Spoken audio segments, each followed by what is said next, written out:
Chapter 560. As expected, when Lin Muyu saw Xiao Han's letter, she knew that she would not be able to drink the tea. Brother Feng, do you think Xiao Han can be trusted? Xiao Han has already been imprisoned by the Fire Sparrow Division. As for whether he can be trusted or not, we'll have to wait until Su Jiantao is assassinated by the demons. Lin Muyu stood up and put on her armor. She picked up her sword and said, Sister Chu Yao, I'll have tea with you when I get back. I'll be heading out first. Chu Yao nodded. You too be careful. After leaving the side hall, Sidu Sin, Sidu Shui, Wei Chou and Feng Shi, the four generals, cupped their fists and waited. My lord, we are at your command. Gather 5,000 cavalrymen and follow me to the Fire Sparrow Division. Yes, my lord. Wei Chou took the token and went to gather the troops. Feng Jixing squinted his eyes and smiled. Are you being impulsive again? The Fire Sparrow Division is on the same level as the 3 palaces and 6 divisions. If you send troops to the Fire Sparrow Division without permission, it'll be easy for people to gossip. Tang Lan and Su Muyun are waiting for you to make a mistake so that they can remove the 3 stars from your collar. Lin Muyu smiled. The Empire's military movements and food supplies are all under the control of the demons. 14 of the generals guarding the steel walls have been assassinated in the past few months. I really don't know how many demons have infiltrated Lan Yen City. The Fire Sparrow Division just sits there and does nothing. I've been waiting for this opportunity for too long. Don't tell me you want to. Feng Jixing could not help but take a deep breath. Do you want to get rid of the Fire Sparrow Division? Lin Muyu shook her head. I just want to get rid of the abbot of the Fire Sparrow Division, Jianghu. He's in cahoots with Tang Lan. He'll only be a scourge if we let him live. Feng Jixing muttered, That's fine. I'll go with you. All right. Not long after, the army was assembled. 5,000 soldiers of the Longdan army camp were waiting to set off. Under Lin Muyu's command, they rushed out of the camp and went straight to Flamingo. It had been a long time since there had been such a battle on Skyspan Street. It was as if a war was about to break out. Outside the Fire Sparrow Division, the dozen or so patrolmen did not even have time to react before they saw the entire Fire Sparrow Division surrounded by the cavalry of the Longdan army camp. The tense atmosphere almost scared the wits out of them. After all, most of the patrolmen in the Fire Sparrow Division were ordinary citizens, not soldiers. When Lin Muyu and Feng Jixing dismounted, the group of patrolmen knelt down and said, Greetings, Marquises. Get out of my way. Lin Muyu said calmly and entered the Fire Sparrow Division with her sword in hand. Behind her, Wei Chou, Citizen, Sidu Shui and the rest led the troops and rushed in. In the blink of an eye, the inner courtyard of the Fire Sparrow Division was under control. What's wrong? What's wrong?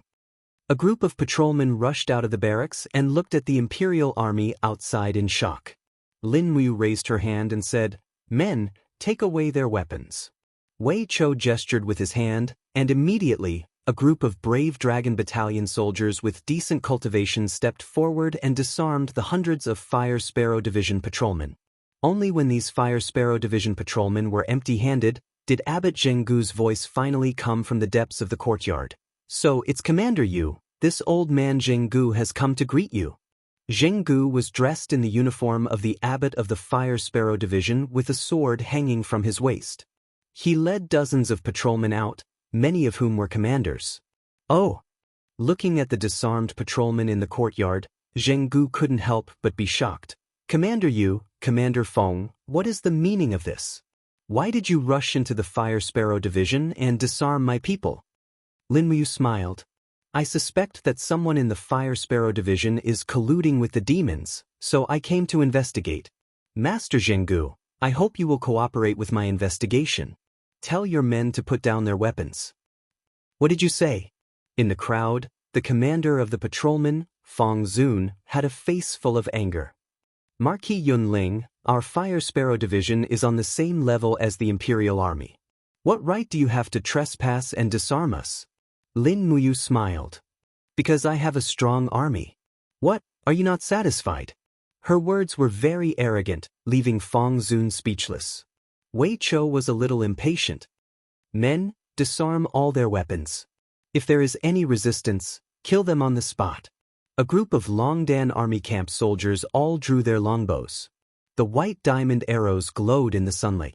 Everyone knew about the strength of the Longdan army camp. Jianghu naturally did not want the people he had worked so hard to recruit to die under the arrows of the Longdan army camp. He sighed helplessly. Everyone put down your weapons and do not resist. Her Highness will give justice to the Fire Sparrow Division's abbot. The world is clear and bright, and we will not allow anyone to act recklessly. Lin Muyu smiled faintly, raised her hand and ordered her men to collect the weapons of the Fire Sparrow Division patrolmen. Her eyes turned cold as she said, "Your Excellency Jianghu, please take me to your patrol commander, Xiao Han." Xiao Han? Jianghu's body trembled. He knew that things were not as simple as he had thought. If Lin Muyu knew of Xiao Han's existence, then it meant that he already knew about Tang Lu and Tang Tian's secret meeting with the demon race. It would also implicate Jianghu's bribery. Then, something big had happened. At that moment, Jianghu felt that breathing had become very difficult. In the backyard, a group of patrolmen were quickly disarmed. When the door of one of the rooms in the backyard opened, Xiao Han walked out with a face full of shock. He saw Jianghu standing there with an ashen face. All of the patrolmen from the Fire Sparrow Division had been disarmed, and 2 young generals of the Empire with 3-star military ranks were standing there. The only 2 people who had survived the legendary wind, rain, thunder and lightning were standing right in front of him. Xiao Han stepped forward and suddenly knelt on one knee. Xiao Han greets the 2 commanders. Rise. Lin Muyu took out Xiao Han's letter and asked, "Xiao Han, everything you wrote, is it true?" "Absolutely true," Xiao Han said in a deep voice. "If there is a single lie, I am willing to die 1,000 times. Good. Lin Muyu turned to look at Jianghu. "Master Jianghu, I have a question for you." "What is it?" Jianghu muttered. "Why did you imprison Xiao Han? He is the #1 constable of Fire Sparrow Division. Logically speaking, he should be protected in every possible way. Why did you imprison your subordinate's beloved general?" Jianghu's expression was aghast. Jianghu has no respect for his superiors. He is audacious. As the abbot of Fire Sparrow Division, I naturally have to punish him. Is that so? Did Jianghu tell you about the demon race's plot to assassinate Songnan Province's Su Jiantao? This? Lin Muyu's words were like swords, causing Jianghu to break out in cold sweat uncontrollably. After a few seconds, he stammered and said, "Yes, but I don't think he has any solid evidence. Slandering Marquis of North Ridge and Marquis of West Ridge is already a capital offense, so I imprisoned him." Is that so? Lin Muyu could not help but laugh. Men, take control of Fire Sparrow Division. Thoroughly investigate all the files that Master Jianghu is in charge of. I want to see if Fire Sparrow Division is just a small yamen. As she spoke, Lin Muyu looked at Xiao Han. "Xiao Han, you should know more about Jianghu's misdeeds than anyone else. I will leave this matter to you." Xiao Han was startled and said, "Commander Yu, please find someone else." But Xiao Han cupped his fists and said, "Xiao Han told Milord about the demon race's conspiracy. This is a righteous cause, and Milord Jianghu has always trusted Xiao Han. If this subordinate personally investigated Milord Jianghu, how would this be different from an ungrateful villain? This is a small matter. That is why Xiao Han refused." Feng Jixing could not help but laugh. What a loyal and righteous Xiao Han. "All right, I'll let you handle this matter personally." Lin Muyu stared at him with hidden bitterness. There were so many files in Fire Sparrow Division. If he had to go through them one by one, it would be better to kill him with a knife. So he waved his hand and said, "Wei Chou, Sidishui, the 2 of you will investigate this matter. In addition, send a letter to inform Su Jiantao not to go out in the near future. Even if he goes out, he must bring a large number of troops with him. Let him be careful." "Yes." Wei Chou cupped his fists and turned to write the letter. Lin Muyu said, "General Sun, choose 20 experts from the Longdan army camp. Let them immediately go to the 5 Valleys city to be Su Jiantao's bodyguards. Nothing must happen to Su Jiantao. In addition, Let them bring 5 earth books with them to prevent any accidents. Lin Muyu's eyes were cold. She glanced at Jianghu and said, Jianghu, seeing that you and the late Grand Deacon Lei Hong were old acquaintances, I will not make things difficult for you. I only hope that you will be honest with me and I will plead with His Highness to spare your life. Jianghu said, I have never colluded with the demons. Heaven and earth can testify to this. But you connived. Lin Muyu's voice was very cold. Men, put Jianghu under house arrest. Xiao Han will be in charge of all the daily affairs of Fire Sparrow Division. Wei Chou and Sidu Shui stay behind to check the files. I will go to Zetian Temple to ask for an edict. From now on, Xiao Han will be the new abbot of Fire Sparrow Division. I hope that you will fulfill your duties and serve the empire. Return peace to Yanlan City. Xiao Han trembled. He cupped his fists and said, Subordinate Xiao Han, will not disappoint Commander Yu. Originally, it was not appropriate for a commander of the empire to say such words. However, Lin Muyu's identity was too special. He was the foster son of the former emperor and the foster brother of the empress. He did indeed have the ability to control Fire Sparrow Division. Just as Feng Jixing often said, you will give Xiao Yin some pillow talk. What can't he do? Only Feng Jixing dared to say such words. In the afternoon, Qin Yin personally issued an edict to temporarily remove Jianghu from the position of abbot of Fire Sparrow Division. Xiao Han was appointed as the new abbot of Fire Sparrow Division. At the same time, he was to immediately investigate the matter of the demon spies. The news spread quickly. It was the turn of the people of the Seven Seas Palace to be restless. Fire Sparrow Division was investigated and Jianghu was imprisoned. This meant that the matter of Tang Lu and Tang Tian colluding with the demons would soon be exposed. Chapter 561. What should we do? What should we do?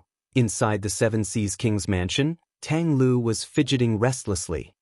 His hands were trembling as he held a teacup, and the tea almost spilled out. Tang Tian, who was beside him, wasn't any better. His face was pale as he said, Lin Muyu actually attacked the Firefinch division. Grandfather, if he and Xiao Han investigate together, second brother and I will be found out sooner or later. Tang Lan leaned on her walking stick and looked at her 2 good-for-nothing grandsons indifferently. What are you panicking about? Do you have any irrefutable evidence in the hands of Xiao Han or Lin Muyu? That's not true. Tang Lu said, but Xiao Han heard our negotiation with the demon race. Once he reports us, I'm afraid. Report you? Tang Lan said in a low voice, there's no concrete evidence. What right does he have to report you? Xiao Han can't bear the crime of falsely accusing Marquis Linbei and Marquis Linshi. Why are you two so impatient? If the enemy doesn't move, we won't move. How can you achieve anything great by being so flustered? I'm so disappointed. Tang Lu said, but grandfather, what should we do now? What else can we do? Tang Lan's eyes were filled with deep disappointment. It's a pity that Xiao Shi is inseparable from the Empress. Otherwise, she might be able to help. Yes. Tang Tian nodded repeatedly. He had completely lost his composure. At this moment, an official walked in and said respectfully, Your Highness, the son-in-law of Marquis Pingnan, Jianghu, requests an audience. Tang Lan looked up and said, Invite Marquis Pingnan in. Jianghu walked in, travel one. Beside him was Princess Wei, Tang Wei, who was also his newlywed wife. Tang Wei had a blissful smile on her face. It seemed that she and Jianghu had just gotten married and were deeply in love with each other.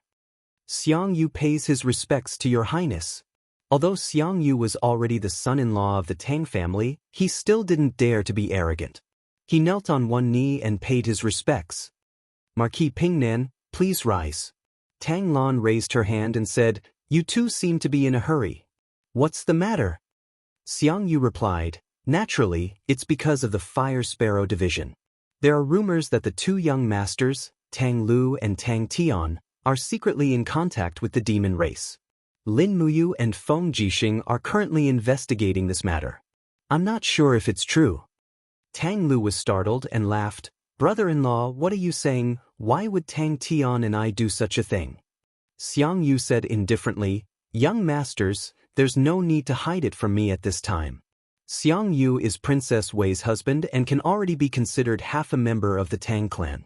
If the Tang clan doesn't trust me, I'm afraid. Tang Lan raised her hand and said, Marquis Pingnan, don't be angry. This matter still needs to be considered at length. It seems like the rumors outside are true. Xiang Yu narrowed his eyes and said with a smile, Your Highness, has our Tang clan really contacted the devil race in private? It can't be considered a private meeting. It's just a transaction. Tang Lan's voice was very calm as she said, the Tang clan's influence in North Ridge province is declining day by day. If nothing unexpected happens, it won't be long before Her Highness the Empress will eliminate our influence one by one from Lanyan City. Although we are officials, we must also consider our own future. Xiang Yu said, yes, but I don't know what kind of transaction it was. If it's just to kill a governor of Tsangnan province, I'm afraid it's not enough. Tang Lan said, naturally, it's not just this. But this time, the matter was actually exposed. It's all because of these two good-for-nothing descendants of the Tang clan who were too careless. Sigh, it really disappoints me. Grandfather? Tang Lu and Tang Tian's faces were full of shame, and they couldn't speak. Xiang Yu smiled and said, Your Highness, I've seen Xiao Han before. He's a cautious and meticulous person. It's very difficult for those who are targeted by him to escape. This matter can't be completely blamed on the two young masters. Tang Lan said, Lin Muyu and Feng Jixing are investigating the Fire Sparrow division. Sooner or later, Tang Lu and Tang Tian's matter will be implicated. The two of them are the last of our Tang clan's male bloodline. We absolutely cannot lose them. We must think of a method that satisfies both sides. Marquis Pingnan, do you have any brilliant plan? It can't be considered a brilliant plan. It's just a last resort. Please speak. Xiang Yu cupped his fists and said, Your Highness, since Lin Muyu and Feng Jixing are investigating the Fire Sparrow division, there's no need for us to panic. Let's just pretend this matter didn't happen. It's almost time for the spring recruitment. Your Highness, why don't you send the two young masters to the Seven Seas province to recruit soldiers? At the same time, order them to take charge of the Seven Seas province's military. After taking charge of the military, Lin Muyu and Feng Jixing naturally won't be able to do anything to the two young masters. This is like letting the tiger return to the mountain. It should be able to solve this urgent problem. Good, that's exactly what I was thinking.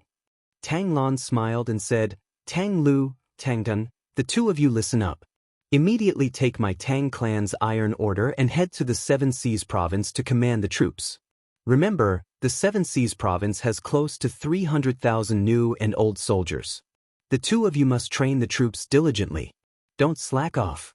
If you continue to play around and mess things up, I definitely won't let you off lightly. Many thanks, Grandfather. Tang Lu and Tang Tian knelt down at the same time and said, We won't disappoint Grandfather again. Tang Lan glanced at Xiang Yu intentionally or unintentionally, and the corners of his mouth curled up as he said, Depart in 3 days. How about Marquis Pingnan stay behind for a reunion dinner? Late at night, Xiang Yu and Tang Wei both left the Seven Seas Lord's palace with their guards and returned to their own residences, whereas the lights in Tang Lan's room were still dim. Tang Lu and Tang Tian stood at the side and watched Tang Lan sip his tea. Finally, Tang Lu lost his patience and said, Grandfather, when exactly did you summon the two of us here in the middle of the night?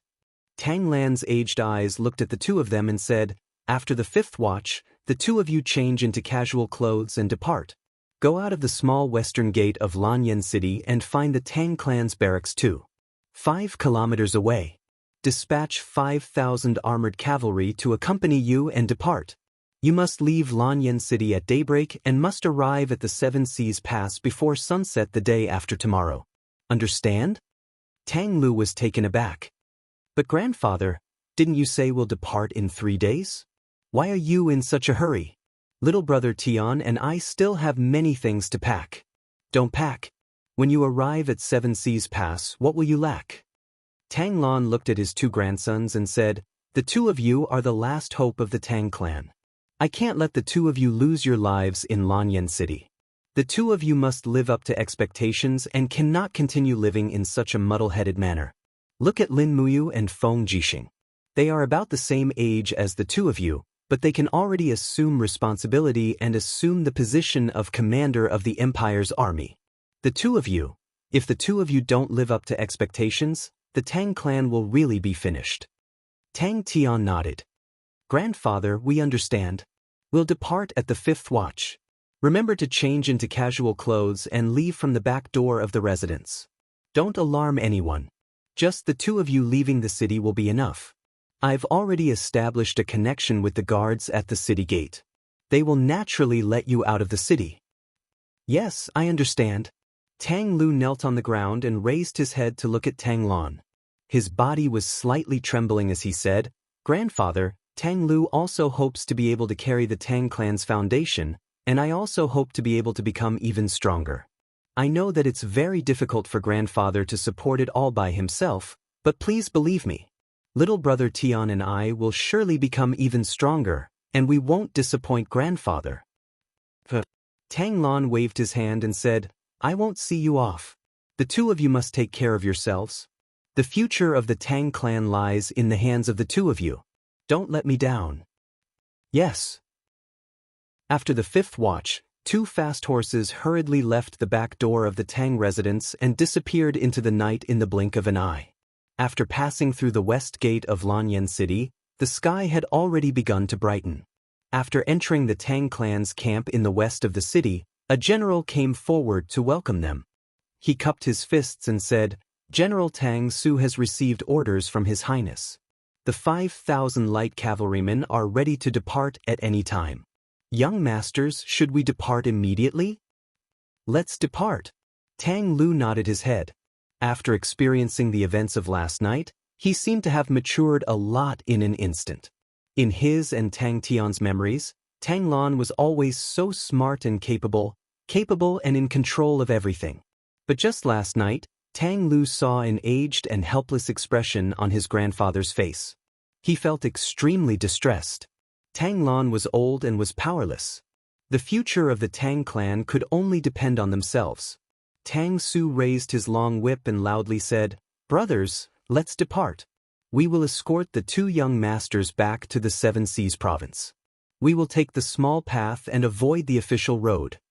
The majestic cavalrymen stirred up a cloud of dust. Everyone avoided the main road and passed through the small path. This group of light cavalrymen were all equipped with crossbows and spears. They could be considered the most elite troops of the Tang clan. At this time, this army also carried Tang Lan's last hope. The army galloped through the forest until sunset. They rested at the edge of the forest, fed the horses, and didn't rest after eating a full meal. They once again mounted their horses and madly galloped in the direction of the 7 Seas Pass. Although Tang Lu didn't understand the art of war, he knew that speed was important in war. The faster he moved, the safer he would be. After all, Lin Muyu and Feng Jixing might not be aware that he and Tang Tian had already left Lanyan City. The curtain of night descended. In the middle of the night, a bright moon hung in the sky, illuminating the forest in all directions. It seemed to bring a trace of precious warmth to the chilly forest. Tang Lu had an exhausted expression as he spurred his horse to gallop swiftly. At the side, Tang Tian spoke with slight anger. Second brother, why are we marching like this? There aren't any pursuers behind us. We're just torturing ourselves. Grandfather is also too much. He made us leave in such a hurry. I didn't even have time to tidy up. We didn't even bring out a single one of our dancers. Tang Lu frowned and said, Stop complaining, you insensible fellow. Tang Tian still wanted to argue, but he suddenly saw an icy light charging into the sky from afar, and he couldn't help but turn pale with fright. Second brother, be careful. There's someone there. What? Tang Lu, Tang Su, and the others looked over, only to see a dense icy light in the forest at the side of the small path. In the sky, a black figure stepped on the icy light as he approached. He wore a black robe, but it was difficult to conceal the 3 dazzling golden stars on his collar and the armor beneath his battle robe. With a clang, he pulled out the long sword on his back. Starlight flickered as he laughed in a low voice. Tang Lu, Tang Tian, do you 2 pieces of trash think you can escape? Lin Muyu. Tang Lu and Tang Su's faces were ashen at the same time. Chapter 562. Protect the young master, kill them. Tang Su pulled out his sword and led a group of light cavalry to charge forward. From afar, a group of light cavalry raised their bows and arrows, and in an instant, a series of black arrows shot into the sky. Die! The newcomer raised his long sword and suddenly slashed out a frosty sword chi. Shwa! The fierce frosty chi covered the sky and covered the earth. In the blink of an eye, more than a dozen light cavalrymen were already covered in frost. In an instant, their lives were taken away by the power of the frost. Tang Su's face was aghast. He leaped up from his horse and with his sword, he roared, Lin Muyu, don't you dare bully my 7 Seas Tang sect, get down here. However, the Lin Muyu, in front of him raised his palm and flew out. In the air, a sparkling ice shield quickly condensed, deflecting Tang Su's sword and tens of arrows. Still thinking of leaving? A powerful domain aura engulfed the surroundings, causing a group of Tang family's light cavalry to be unable to move.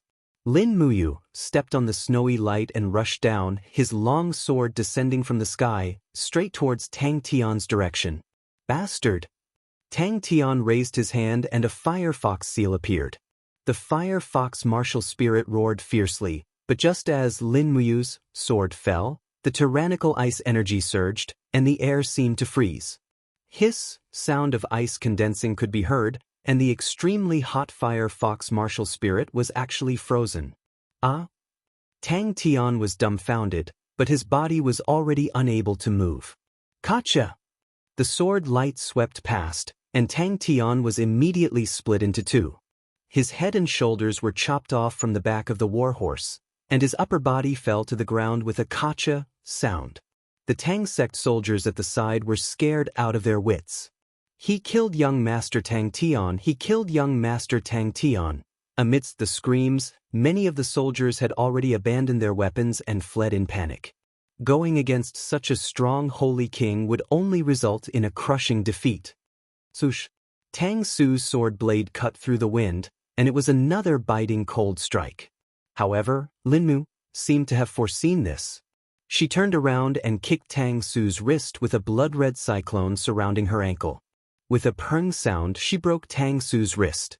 Then she followed up with another kick. Tang Su instantly fell into the weeds far away like a kite with a broken string. While he was in the air, he shouted, "Change to a white drill arrow. We must protect the young master." The light cavalrymen in the front and back arrived one after another. They switched to their longbows, drew their arrows, and began to shoot fiercely. Dang, dang, dang. The white drill arrows hit the ice shield again and again. After all, it was difficult for one fist to fight against 4 hands. Lin Muyu's do chi had obviously dimmed a lot. Under the moonlight, his pair of eyes actually had a faint purple glow. He looked at the enemies around him ferociously and roared, "You are courting death."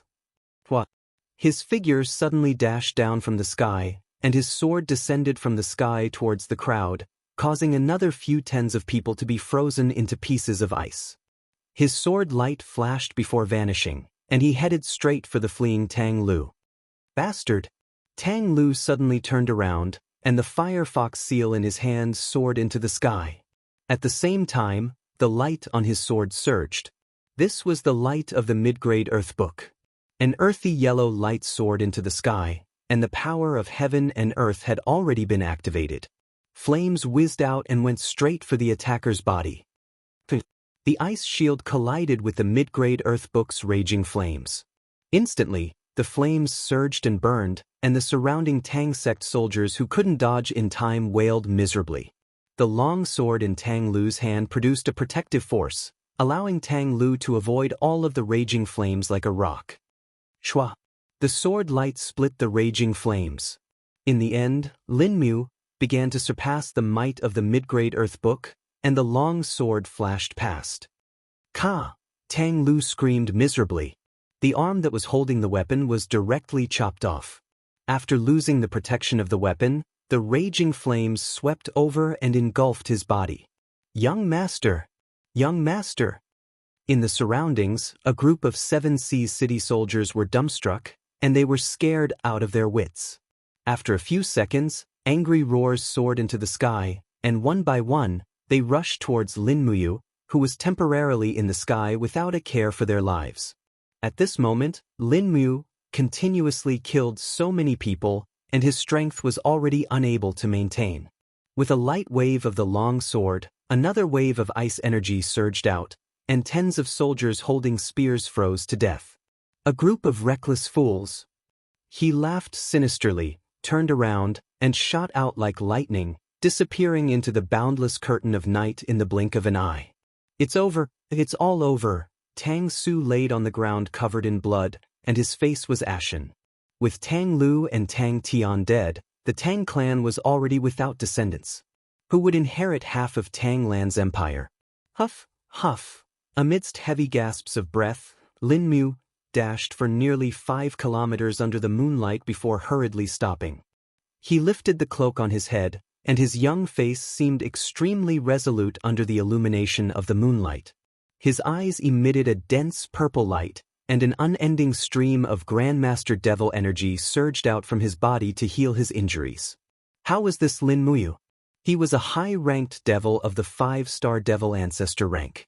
By Bing, one of the 15 elders of the devil race, and also the youngest elder. He was proficient in ice attribute absolute arts. With a light scream, Bai Bing pulled out a white drill arrow that had shot into his arm, and threw it to the side. The white drill arrow emitted a clear, ding sound as it hit the rock. He clenched his teeth, and dense frost condensed on his palm to freeze the wound. His eyes were filled with dense rage as he said indifferently, "A mere Tang Lu and Tang Tian were actually able to injure me. Simply detestable. Once Tang Lu and Tang Tian are dead, the 7 Seas province will probably fall into chaos. Old bastard Tang Lan's lifespan is approaching its end, and I want to see who else he can rely on to inherit his authority." As he spoke, Bai Bing cried out in pain once more, and the corners of his mouth curled into a smile that was extremely savage. "Lin Muyu, the rest is up to you." After the fierce battle, the numerous bonfires in the forest still hadn't been extinguished. Tang Su held his sword in a daze as he slowly walked between the numerous corpses, and his face was filled with regret and despair as he looked at Tang Tian's body that had been split into 2. "What should I do? What should I do? If His Highness blames me, I'm afraid my entire family will be annihilated, General." The nearby captain said, "This matter can't be blamed on you. Lin Muyu is truly too strong. Moreover, he obstructed us here in the middle of the night. I'm afraid no one would be able to resist him. We'll report this matter truthfully to His Highness." "What's the use of that?" Tang Su laughed bitterly. Only he knew that Tang Lu and Tang Tian were Tang Lan's final hopes. Once these 2 people died, Tang Lan's world was practically equivalent to collapsing. Under his rage, not to mention himself, the heads of these 5,000 people would probably fall to the ground. Just at this moment, a woo-woo scream suddenly came from the midst of the pile of corpses. One of the soldiers who was transporting the corpses stared dumbfoundedly at the person lying in the middle of the bonfire. It was as if he had seen a ghost. Suddenly, he laughed wildly and said, "Young master didn't die, young master didn't die." "What?" Tang Su hurriedly raised his sword and rushed over. He knelt on one knee beside Tang Lu's body. Borrowing the moonlight and the light from the torches, he saw that Tang Tian's right arm had already been chopped off. His face and chest had been burned into a mess by the flames, and he was almost unrecognizable. His voice was extremely soft, but it was like a flickering flame of hope as he said, "Commander Tang Su. This subordinate is here, this subordinate is here." Tang Su was extremely excited. Tang Lu took a deep breath and only then did he have the strength to continue saying, "Quickly use healing medicine to heal my wounds. Also, I have a low-grade book embryo of the Law of Life in my spatial bag. Take it out, and use it to save me. Yes. Tang Su hurriedly took out a shield from Tang Lu's spatial bag. With a light turn of his wrist, he willed it. Immediately, a green light poured into Tang Lu's body. Those burns actually slowly healed at a speed visible to the naked eye. Although it still looked so tragic, there was already a trace of blood. This proved that Tang Lu's life could be saved. Help me sit up, Tang Lu said in a weak voice. Yes. Tang Su hurriedly placed a military bag behind Tang Lu and helped him up to lean against it. He said, "Young master, if you have anything to say, just say it. I'll treat your wounds." As he spoke, Tang Su opened a bottle of high-quality healing medicine, and the medicinal liquid ceaselessly poured onto Tang Lu's severed arm and burned wounds. Traces of coolness seeped into his body, causing Tang Lu to be unable to help but quiver and suck in a breath of cold air. After a while, Tang Lu said, "Commander Tang Su, don't spread the news that I'm still alive." Tang Su nodded. Tang Lu continued, "Let the soldiers surround this place and forbid them from talking to each other. Forget about the soldiers on the periphery, kill all the soldiers who see me alive. Give their families double the compensation." Yes. Tang Su's heart went cold. He had never imagined that Tang Lu would be so ruthless. Tang Lu's breathing was somewhat hurried as he said, "Announce to the outside world that I'm already dead and that the person who killed me and Brother Tian was Lin Muyu." The people of Iha country saw Lin Muyu use a supreme technique of the laws of ice in the Heavenly Tome Monolith Forest to instantly kill many people. This debt will be placed on his head.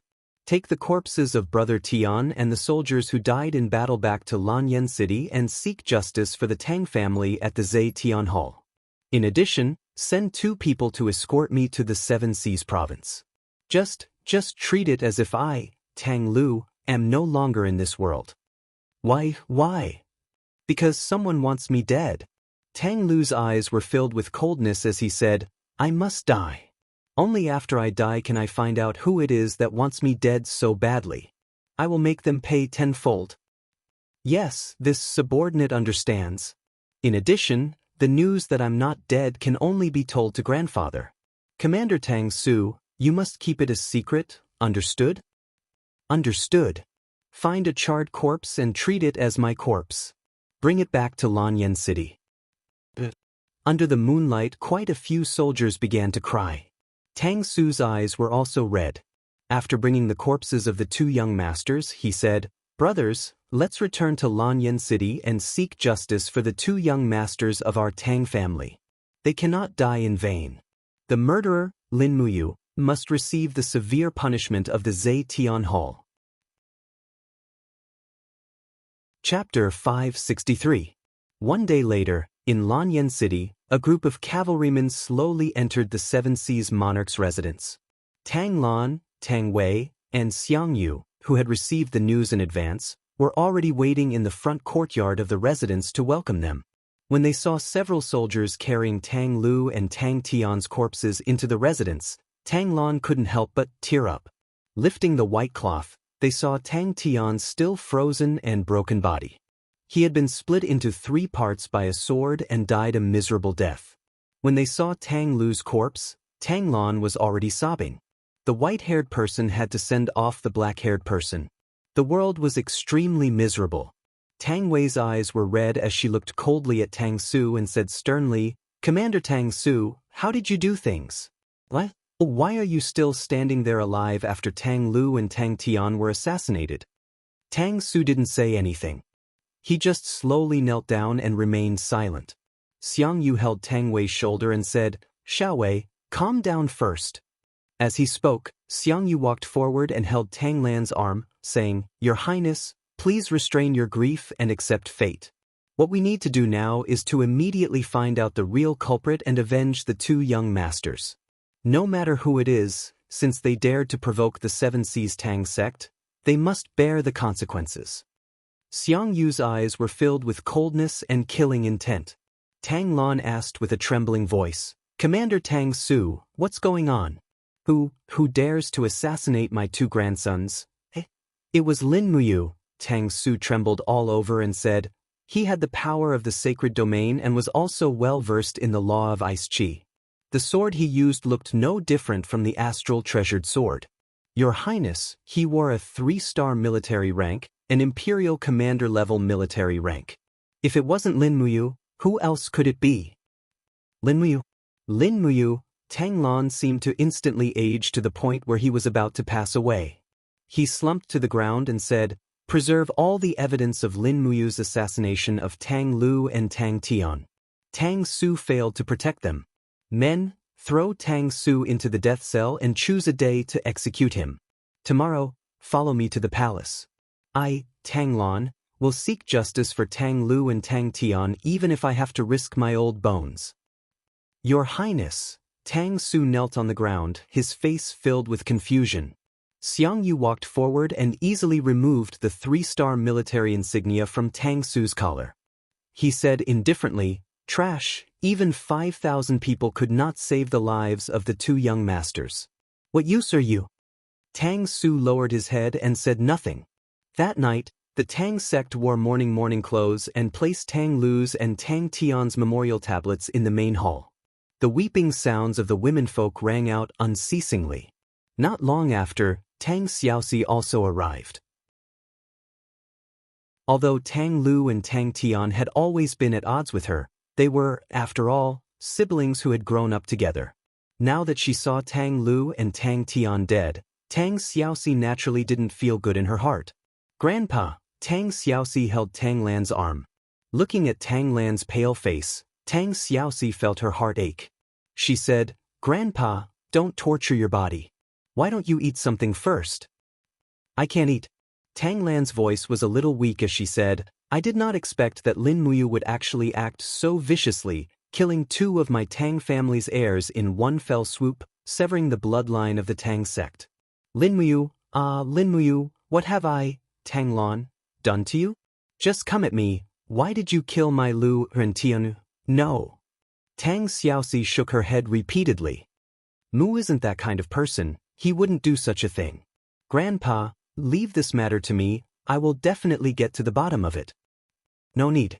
Tang Lan shook his head. "The evidence is conclusive, it is indeed Lin Muyu. Shao Shi, you keep watch for the 2 elder brothers. Grandpa wants to go see what that trash Tang Su has to say." Tang Xiaoxi knew that she couldn't refute Tang Lan's thoughts, and she could only take it one step at a time. Death row prison of the king's mansion. Tang Su's arms were strung up, and his body was riddled with scars. Those who entered the death row prison were naturally not treated well. However, Tang Su had trained in martial arts, and this torture was not enough to kill him. "Your Highness." A group of prison guards cupped their fists and saluted. Tang Lan nodded and said, "All of you are dismissed. Guard the outside well, without my orders, no one is to enter." The prison guards were all dismissed, and the entire death row prison was only left with Tang Lan, Tang Su, and Tang Lan's 4 personal guards. Seeing Tang Su's wretched appearance, Tang Lan nodded and said, "Men, release Commander Tang Su." The guards stepped forward to remove Tang Su's shackles, bringing a stool for him to sit down. "Commander Tang Su, it has been hard on you." Tang Lan also sat down, saying passively, "Now you can tell me, who was it that tried to assassinate my Lu and Tian?" Tang Su was startled. "Your Highness already knows that it wasn't Lin Muyu?" Tang Lan's voice was cold. "Lin Muyu is currently investigating the Flame Cranes Division's case, and he was still at Flame Cranes Division last night. There is no way he could come and go without a trace and kill people hundreds of miles away. Tell me, who was it that was able to kill my 2 grandsons under the protection of 5,000 guards?"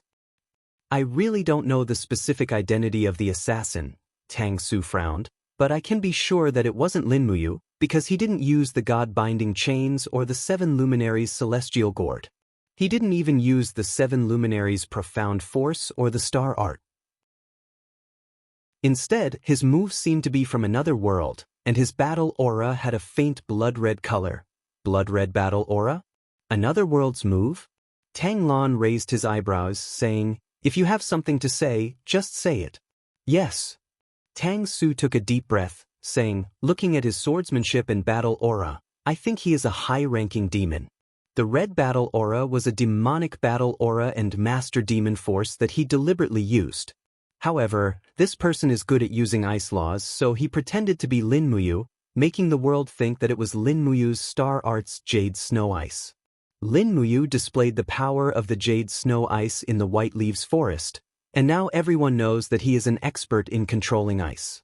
The demons must also think that this can fool the world. Demons? Tang Lan narrowed his eyes. You mean to say that someone colluded with the high-ranking demons and used them to kill my 2 grandsons, right? Tang Su cupped his fists. Yes, this subordinate thinks so. Who would want the Tang clan to end its bloodline? The first possibility is Feng Jixing. Feng Jixing is under the direct command of Her Highness. If Her Highness wants to eliminate the Tang clan's military power, the first step would be to eliminate the Tang clan's descendants. The second possibility is Su Muyun. There are only 2 kings in the empire, and only Her Highness can fight against Su Muyun's powerful military power. As long as Her Highness dies, Su Muyun still has Su Yu and Luo Xen behind him, and half of the empire will fall into his hands. The third possibility is Qin Yi. The Lingnan Iha nation has always been eyeing the empire covetously, and Her Highness and Su Muyun are the 2 pillars of the empire. If the Tang clan falls, Qin Yi will be one of the beneficiaries. Furthermore, with the death of the 2 young masters, there will definitely be internal unrest in the empire's military. This is what Qin Yi wants to see the most. The fourth possibility is Zheng Yifan. After returning to the empire, Zheng Yifan hasn't really taken the initiative, and his military power is also limited to the Divine Might Battalion. However, the empire already has the Imperial Guards and the Longdan army camp. Zheng Yifan wants to expand the army, but he doesn't have the strength to do so. Once the Tang clan falls into chaos, perhaps Zheng Yifan will have the opportunity to control part of the Seven Seas province's military power. The fifth possibility is... Tang Su suddenly paused and didn't continue speaking. Tang Lan smiled faintly and waved her hand. I know everything. There are countless possibilities. My Lu and Tian were just fooling around, but because of their identity as descendants of the Tang sect, they were met with this unexpected disaster. No matter who killed them, I'll find out the truth and make them pay with their blood. Tang Su stood up and slowly knelt in front of Tang Lan. Your Highness, this subordinate has one more thing to tell you. What is it? Tang Su trembled as he took out a spatial bag from his bosom. It was a pure white spatial bag made of animal skin. Tang Lan recognized this spatial bag. It was a gift he had given to Tang Lu for his 18th birthday. Tang Lan's body trembled for a moment. This is... yes. Tang Su nodded. His eyes flickered with some joy. Although the owner of this spatial bag was seriously injured, he didn't die. Right now, he's already on the way to Seven Seas City. He asked me to tell Your Highness that he's already dead. He wants to become an invisible person and assist Your Highness in the dark. Tang Lan held the spatial bag and suddenly looked up to the sky and laughed. There was some vicissitudes and some gratification in his laughter. Your Highness, what should we do now? Tang Su asked. Follow me to the palace tomorrow. We'll use the material evidence and witnesses in our hands to testify against Lin Muyu for the crime of murder. Tang Lan's eyes were slightly fierce. This foster son of the former emperor has been tyrannical in Lanyan City for too long. It's time to let him know what retribution is. Late at night, Flamingo Division. Xiao Han flipped through the files with a distressed expression on his face. What's wrong? Can't find it? Lin Muyu sat at the side drinking tea and said with a smile. Can't find it. Xiao Han shook his head and said, Commander Yu, I think you should be concerned about the important matters that concern you. The Seven Seas King's estate has already sent out news that you've killed Tang Lu and Tang Tian. The Seven Seas King will surely seek justice from Her Highness the Empress during the Imperial Court Assembly tomorrow. Supposedly, their evidence is extremely conclusive. Commander Yu, you must be on guard against them. I know. Lin Muyu took a deep breath and said, What's going to come will come. Beside her, Feng Jixing stood up and said, You've been staying in the imperial capital. We also have very sufficient witnesses. Tomorrow, we'll see what material evidence Tang Lan can produce. Lin Muyu looked at the bright moon outside the window with a deep gaze and said, "But who assassinated Tang Lu and Tang Tian? Who knows?" Feng Jixing smiled faintly. There are too many people who want Tang Lu and Tang Tian dead, just like there are too many people who want you and me dead. Chapter 564. Empire Calendar, Year 7735, December 25th, 5 days before the Spring Plowing Festival, but today ushered in the final drama of the end of the year in the Qin Empire. In the morning, all the officials in Zetian Palace were silent, as if everyone knew that a storm was coming. Only Lin Muyu, Feng Jixing, and Wei Chou were discussing their experiences in practicing the diamond body protection. General Feng has already practiced to the 7th heaven? Wei Chou was shocked. That's amazing. I'm still practicing the 3rd heaven, embracing the moon. Feng Jixing patted his chest. I'm so focused, so of course I can practice fast. If there's anything you don't understand, just ask me. I'll definitely teach you. Wei Chou laughed. That's great. I've always been puzzled about the embracing the moon. How can one hold the moon in one's arms? Commander, you taught me that it's very simple. Just imagine the feeling of holding a sister in one's arms. That's it. Feng Jixing didn't know whether to laugh or cry. You is really misleading people. Holding a sister in one's arms. Bah, the true meaning of the embracing the moon is to be able to release and retract freely with the right amount of strength. You can't rush it. Based on my experience, I should correct use words. Hugging a soft girl in one's arms is the correct way. You can imagine the feeling of hugging a delicate, jade-like girl in one's arms. You don't dare to use too much strength, but you don't want to let go. Wei Chou was shocked. General Feng is really godly, Sidu Shui sneered at the side. General Feng is leading our commander astray again. No way. At this time, Chu Yao, who was dressed in the spiritual medicine department's deacon uniform, also walked over and said, "Why isn't your highness in the palace today? It's already half an hour late." "I don't know, she's probably putting on makeup," Lin Muyu said. Sure enough, after a few minutes, Qin Yin arrived late. Surrounded by a group of female officials, she walked into the Golden Hall and sat down in a dignified manner. She waved her hand and said, "Sirs, please rise.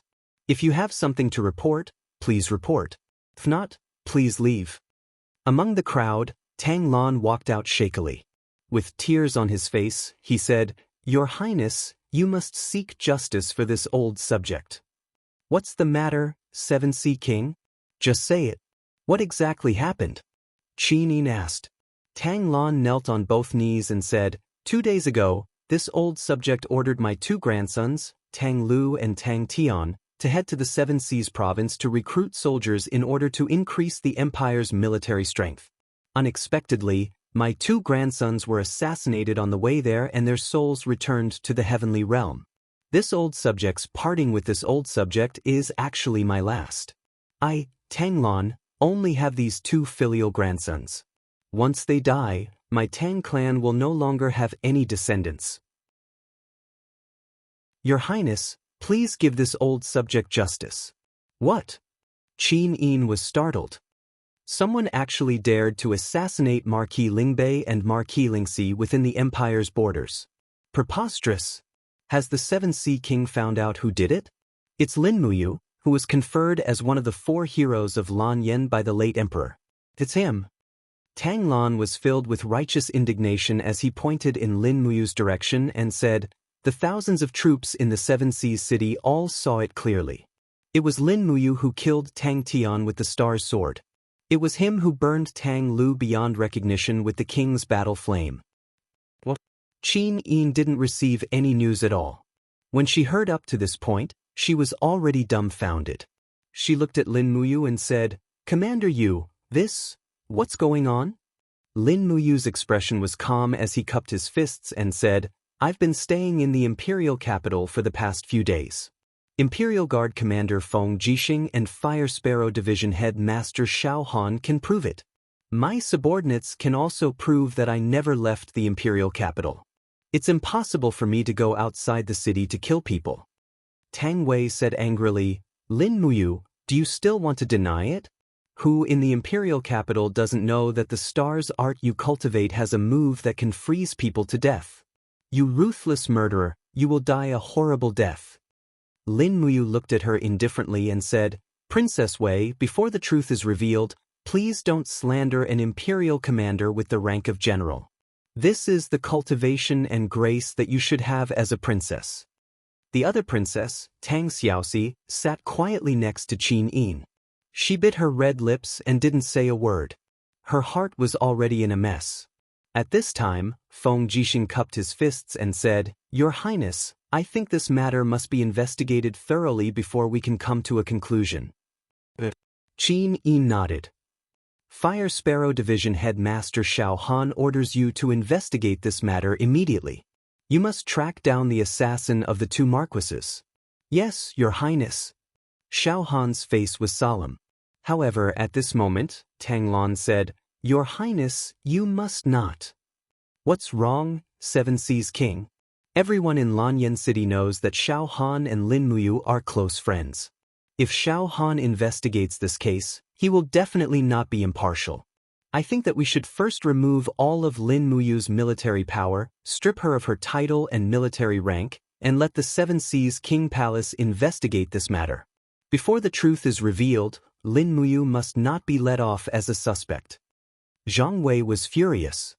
He raised his eyebrows and said, Your Highness, Seven Seas King, are you going to forcibly seize the military power of an imperial commander without any evidence?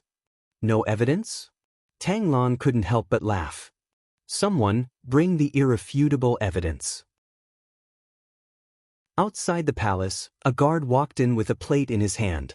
On the plate was a waist tag, carved with the words Longdan Army Camp in gold. It was the waist tag of the commander of the Longdan Army Camp. Furthermore, there were bloodstains on this waist tag, making it look extremely terrifying. Lin Muyu's heart skipped a beat. She had lost this waist tag 3 days ago when she went out of the city to check on the progress of the magic crystal cannon. It was currently being reforged, but it was actually in Tang Lan's hands. This was not good. Tang Lan held the waist tag and said, This is the irrefutable evidence, Your Highness. At the scene of Tang Lu and Tang Tian's assassination, someone found this waist tag of the commander of the Longdan Army Camp. I think it should be clear whose item this belongs to, right? This, Qin Yin frowned slightly. Seven Seas King, could there be a mistake? Would a commander of the empire casually give his waist tag to others? Tang Lan sneered. Lin Muyu felt a chill in her heart as she took a step forward and cupped her fists. Your Highness, I lost this command token 3 days ago, and I've already asked the Minister of War, Xueling, to order someone to recast it for me. Tang Lu and Tang Tian were assassinated 2 days ago, so this command token can't be used as evidence at all. The Minister of War, Lord Xueling, can testify to this matter. Qin Yin looked at Xueling and said, Xueling, is it like this? Xueling's black eyes met with Tang Lan's. He hurriedly lowered his head and cupped his fists. Your Highness, I don't remember such a thing. Commander, you didn't ask me to reforge the waist tag. What? Lin Muyu turned pale with fright. She couldn't help but let out a bitter laugh. Xueling was Tang Lan's subordinate, so he should have expected this. Tang Lan had calculated everything, so how could he make a mistake here? Lin Muyu could only blame herself for being too careless. She actually didn't notice that she had lost the token while riding her horse. Commander Yu, do you have anything else to say? Tang Lan's eyes were cold as he said, You killed my Lu and Tian wiping out the bloodline of the Tang sect. You are so vicious. What else do you have to say?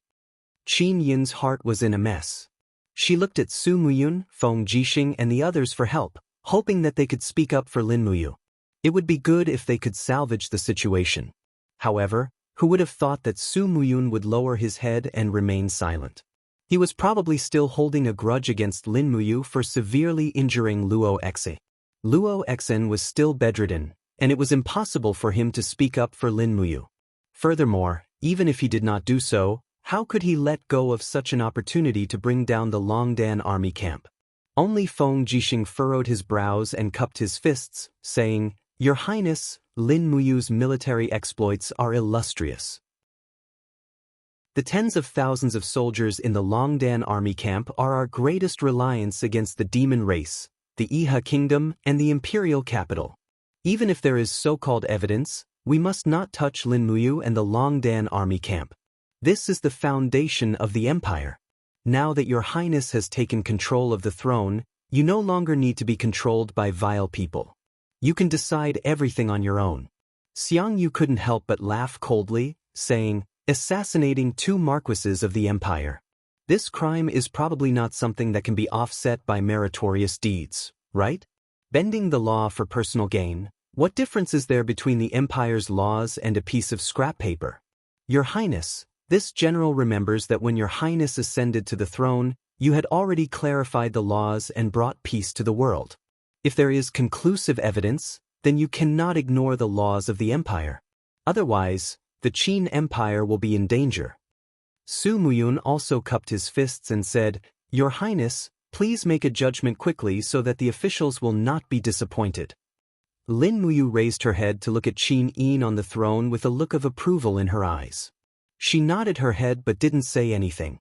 Tang Lan said, "Your Highness, please remove Lin Muyu's gold military insignia and strip her of the title of Marquis Yunling. Lin Muyu murdered 2 marquises and her subordinates cannot escape responsibility.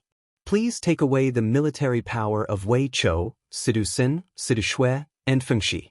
The Longdan army camp will have 10,000 men in a team and send them to the various provinces to act as border guards. Only in this way can we stabilize the imperial capital and make the world submit to us." Ding. The heaven-suppressing sword in Qin Yin's hand was suddenly unsheathed and she threw it out with a swing of her hand. The true dragon god binding chains circled around the blade of the sword as it flew out in a spiral. With a purring sound, it stabbed into the foot of the king's steps. Crushed stones flew everywhere and the officials were overwhelmed with shock. All of them were so scared that they kept quiet out of fear. "I do not wish for anyone to tell me what to do. Always remember, you are the official and I am the monarch." Qin Yin looked at Tang Lan indifferently. Tang Lan felt as if there was a thorn in her back. The Qin Yin in front of her was like a queen and was no longer the Qin Yin that could be manipulated by others. Tang Lan didn't seem to understand this point. Su Muyun's complexion was only slightly better than Tang Lan's as he cupped his fists and said, "Your Highness, then how should this matter be decided?" Qin Yin lightly waved her arm and said, "Come, remove Commander Yu's General Gold Star and temporarily strip him of his title. However, the military power of the Courage of Dragon Army will still be in Lin Muyu's hands. No one is allowed to have any objections. Xiao Han will investigate the matter of Tang Lu and Tang Tian's murder. When the truth comes to light, Commander Yu's title and military rank will be returned. This matter will be settled." Tang Lan's expression was dejected and she didn't say anything else. Tang Wei, however, glared with her phoenix eyes and said, "Your Highness, Lin Muyu murdered Tang Lu and Tang Tian. The evidence is conclusive. How can your Highness be so biased and still let this person continue to control the military power? Is your Highness trying to bully our Seven Seas Tang sect?" Tang Wei had a crafty and unruly personality. At this moment, she didn't put Qin Yin, the Empress, in her eyes at all. Qin Yin looked deeply at her and said, "Princess Wei, this isn't bias. This is for the Empire's mountains and rivers. Please remember, the one who drowned 60,000 armored demons in the wildfire plains and forced the 2 demon legions to retreat wasn't Tang Lu or Tang Tian, but Lin Muyu. Please remember, the Empire can completely lose Tang Lu and Tang Tian, but it can't lose Lin Muyu. I am the Empress, and everything I do is for Great Qin." Truly preposterous words. Are the lives of our Tang clan's people not lives? I know you are sad that Tang Lu and Tang Tian were killed. Princess Wei, please calm down. Qin Yin said in a low voice. No, based on what? Tang Wei had an agitated expression. Feng Jixing's sword-like eyebrows were tightly knitted as he shouted in a low voice, "Men, where are the golden armored warriors? Drag Tang Wei, this shrew who offended his highness, out for this daddy." Chapter 565. Everyone, stop quarreling. Just treat it as giving me face. In the hall, a certain person, who was the target of everyone's criticism, slowly took off the 3-star gold emblem on her collar. The golden purple flower reflected a dazzling luster under the sunlight. The Empire's military emblem. How beautiful! She then took out the general's sword seal from her cosmos sack and gave it to Shangguan Jingyue. Shangguan Jingyue laughed softly. Then I'll keep it for you. And, thank you. 7C King, Duke Lon, you know that I didn't kill your 2 grandsons, so don't force me. Don't forget that when a rabbit is cornered, it will bite. Besides, I, Lin Muyu, am not a rabbit. Xiao Han will find out the truth behind Tang Lu and Tang Tian's assassination and seek justice for you. In addition, the Tang family's bloodline has not ended. Don't forget that Xiao Shi is also your granddaughter. In my hometown, girls can also inherit the family business. Tang Lon looked at him coldly. Many thanks for Commander Yu's good intentions. This old subject appreciates it. Our Tang family's matters will naturally be handled by ourselves.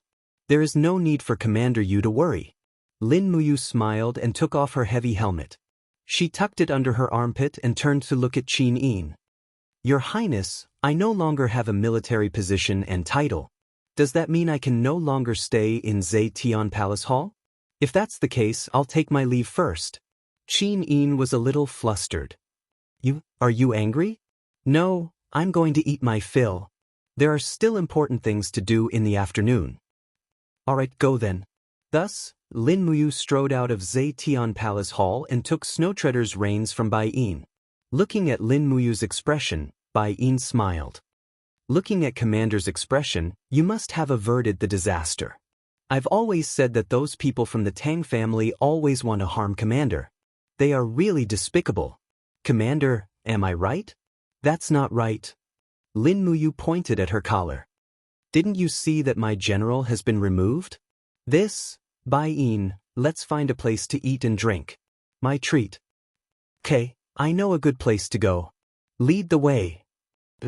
When it was almost noon, the two appeared on the north side of Tongtian Street.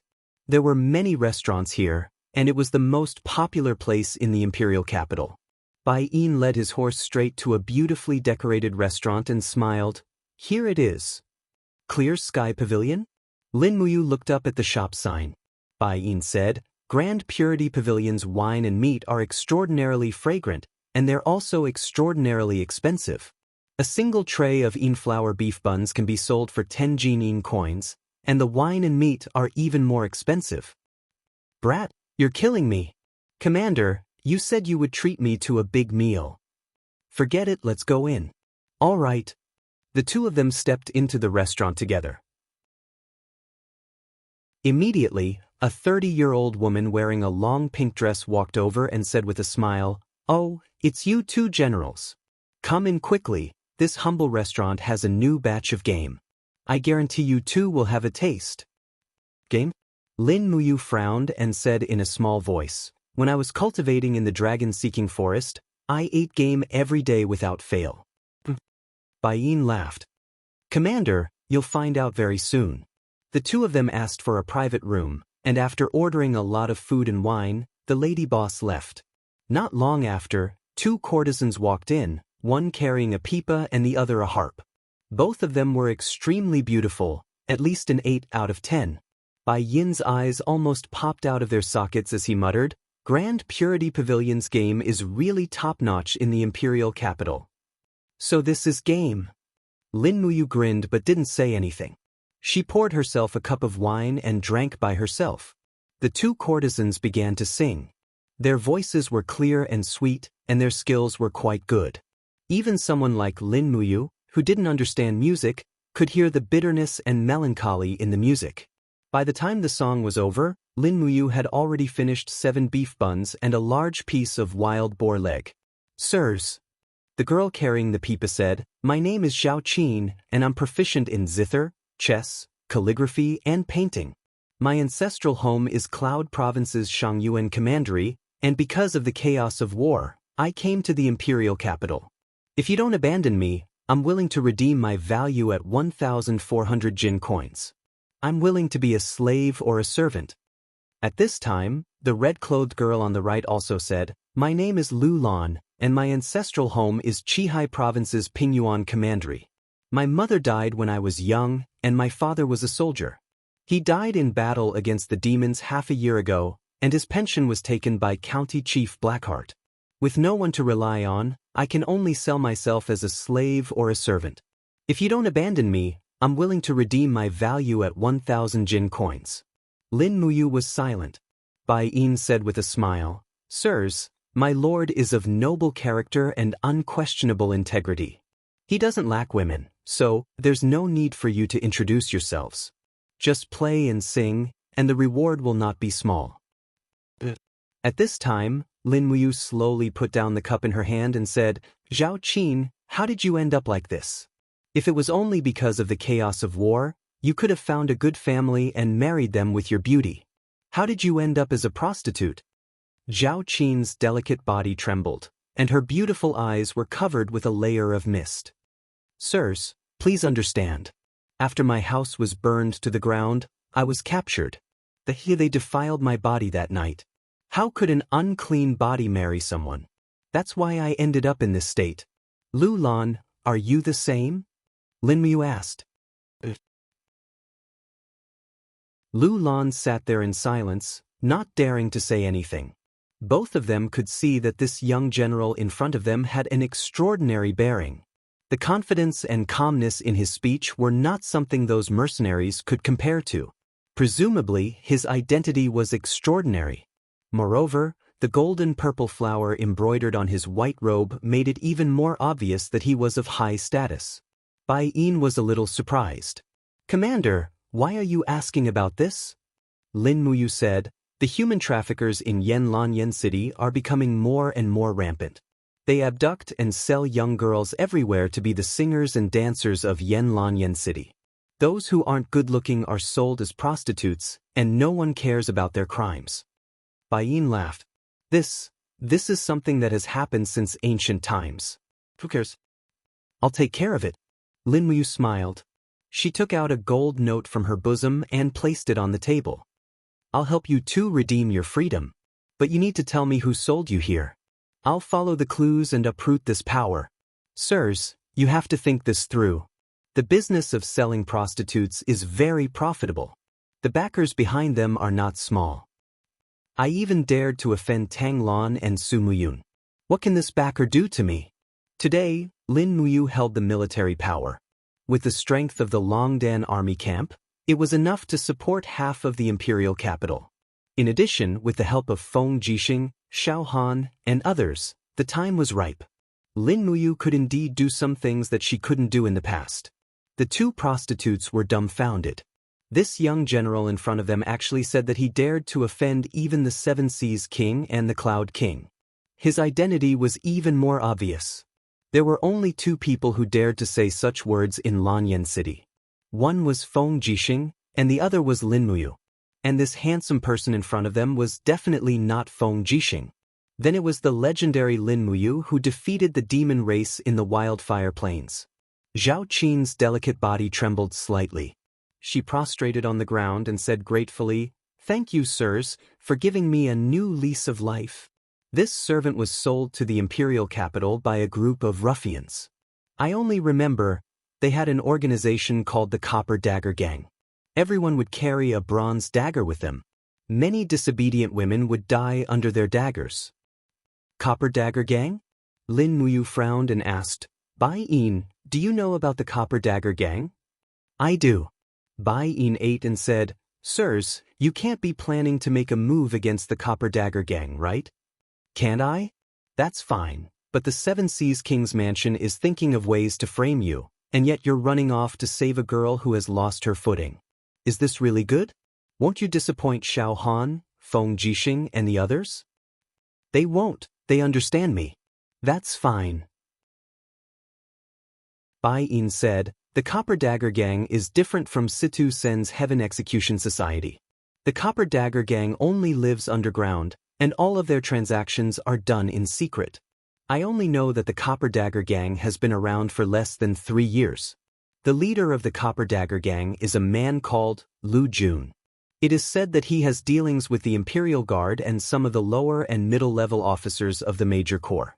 So, it won't be as easy to remove the Copper Dagger Gang as you think. Lu Jun? Lin Muyu muttered. Why does this hateful name sound so familiar? This subordinate doesn't know. If Sirs wants to find Lu Jun, it's very simple.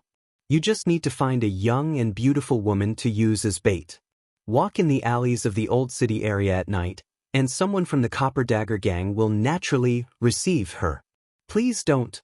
Lulin, the songstress, was like a frightened little beast as she said, the Copper Dagger Gang, whenever they catch a young and beautiful girl, they will definitely defile her first.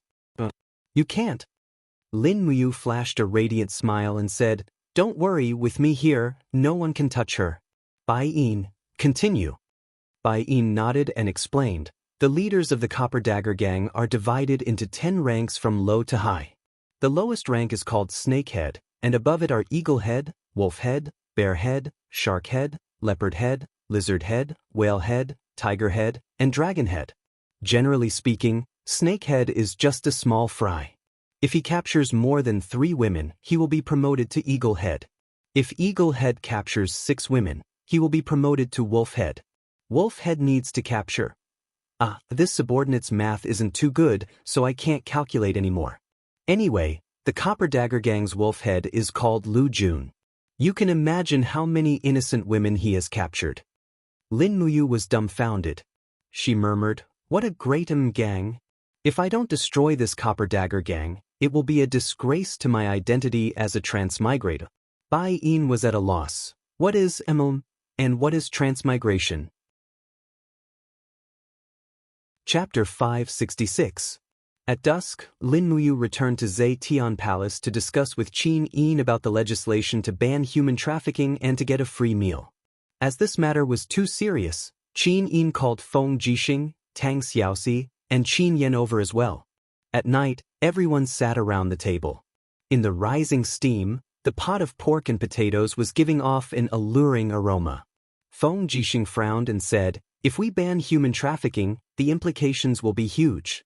The female slave market in Lanyan City can bring in at least 100 million gold coins every year, and all the brothels are infiltrated by the wealth of the officials. It can be said that a slight move in one part will affect the whole body. As far as I know, there are more than 40 restaurants in Officers' Alley alone that operate this kind of business. They have trained a large number of singers and dancers and are waiting for the highest price. Among these 40 restaurants, at least 10 are opened by the generals and civil officials of the Prince of Cloud Zhong's mansion, and most of the others are opened by the important officials of the imperial court. There are 3 departments and 6 ministries, and almost no one can escape. Even the Minister of History and the Minister of Revenue have opened several restaurants that trade singers. This matter, it's better to think about it at length, otherwise I'm afraid it will arouse public anger. Lin Muyu nodded and thought for a while, then said, I know this matter has a lot of implications, so I dare not act rashly. Otherwise, I would directly dispatch the Longdan army camp to arrest them. But this matter has to be changed. Boy, you are still thinking about the system of female camp? Feng Jixing chuckled. That's right. Lin Muyu said, the soldiers of the Imperial Army are all professional soldiers. Since they are professional soldiers, they should not use female camp to stimulate their combat effectiveness. I don't know if Brother Feng still remembers, but it's not the first time that the Imperial Army's mobility and morale were affected by the existence of female camp. Many middle and low-level officers lost their fighting spirit after having female camp. When retreating and marching, the overall marching speed was also slowed down because of the female camp. Otherwise, the 20,000 Iron Blade Army cavalry would not have been chased by 3,000 armor demons and lost more than half of them. I agree with Mu's opinion. Tang Xiaoxi, who was sitting beside Qin Yin, smiled and said, there shouldn't be female soldiers in the Empire's army in the first place. We're not some barbaric tribe army that needs women to motivate us. Now that the Empire has a complete reward system, there's no longer a need for female soldiers to exist. The commander of the Imperial Guards, Qin Yan ate a piece of meat and did not even have time to wipe his mouth before saying, I also agree with Big Brother's view. Qin Yi nodded. Since we're more or less on the same page and I think the time is ripe, I'll issue an edict tomorrow morning to abolish the barracks mistress system. All barracks mistresses of the empire will be given 10 Jin Yin coins each. Just abolishing the concubine system is not enough. Lin Muyu said, we still need to customize a punishment system for human trafficking. Those who forcefully abduct women and sell them as slaves will be killed. Those who forcefully abduct women and forcibly take them as wives will be whipped 50 times and fined 5 Jin Yin coins. Other than those who voluntarily sign the contract to sell themselves, anyone who forcefully buys and sells women will be punished severely. Only this way can we make the law clear and change the bad habits that have persisted for 10,000 years in the Qin Empire. On the side, Shangguan Jingyue, who was serving everyone at the back, lightly bowed and said with a smile, Jingyue represents all the women in the world to thank Commander Yu's great kindness. Your Highness, can Jingyue write this set of laws for you? And Qin Yi nodded. Then Jingyue can go busy yourself. There's no need for you to serve here. Yes, this servant will take her leave. Shangguan Jingyue slowly retreated in a natural and unrestrained manner. Seeing this, Qin Yan and Feng Jixing couldn't help but be a little dumbfounded. Qin Yin was already a great beauty, and the female official by her side was actually such a natural beauty. It was too precious.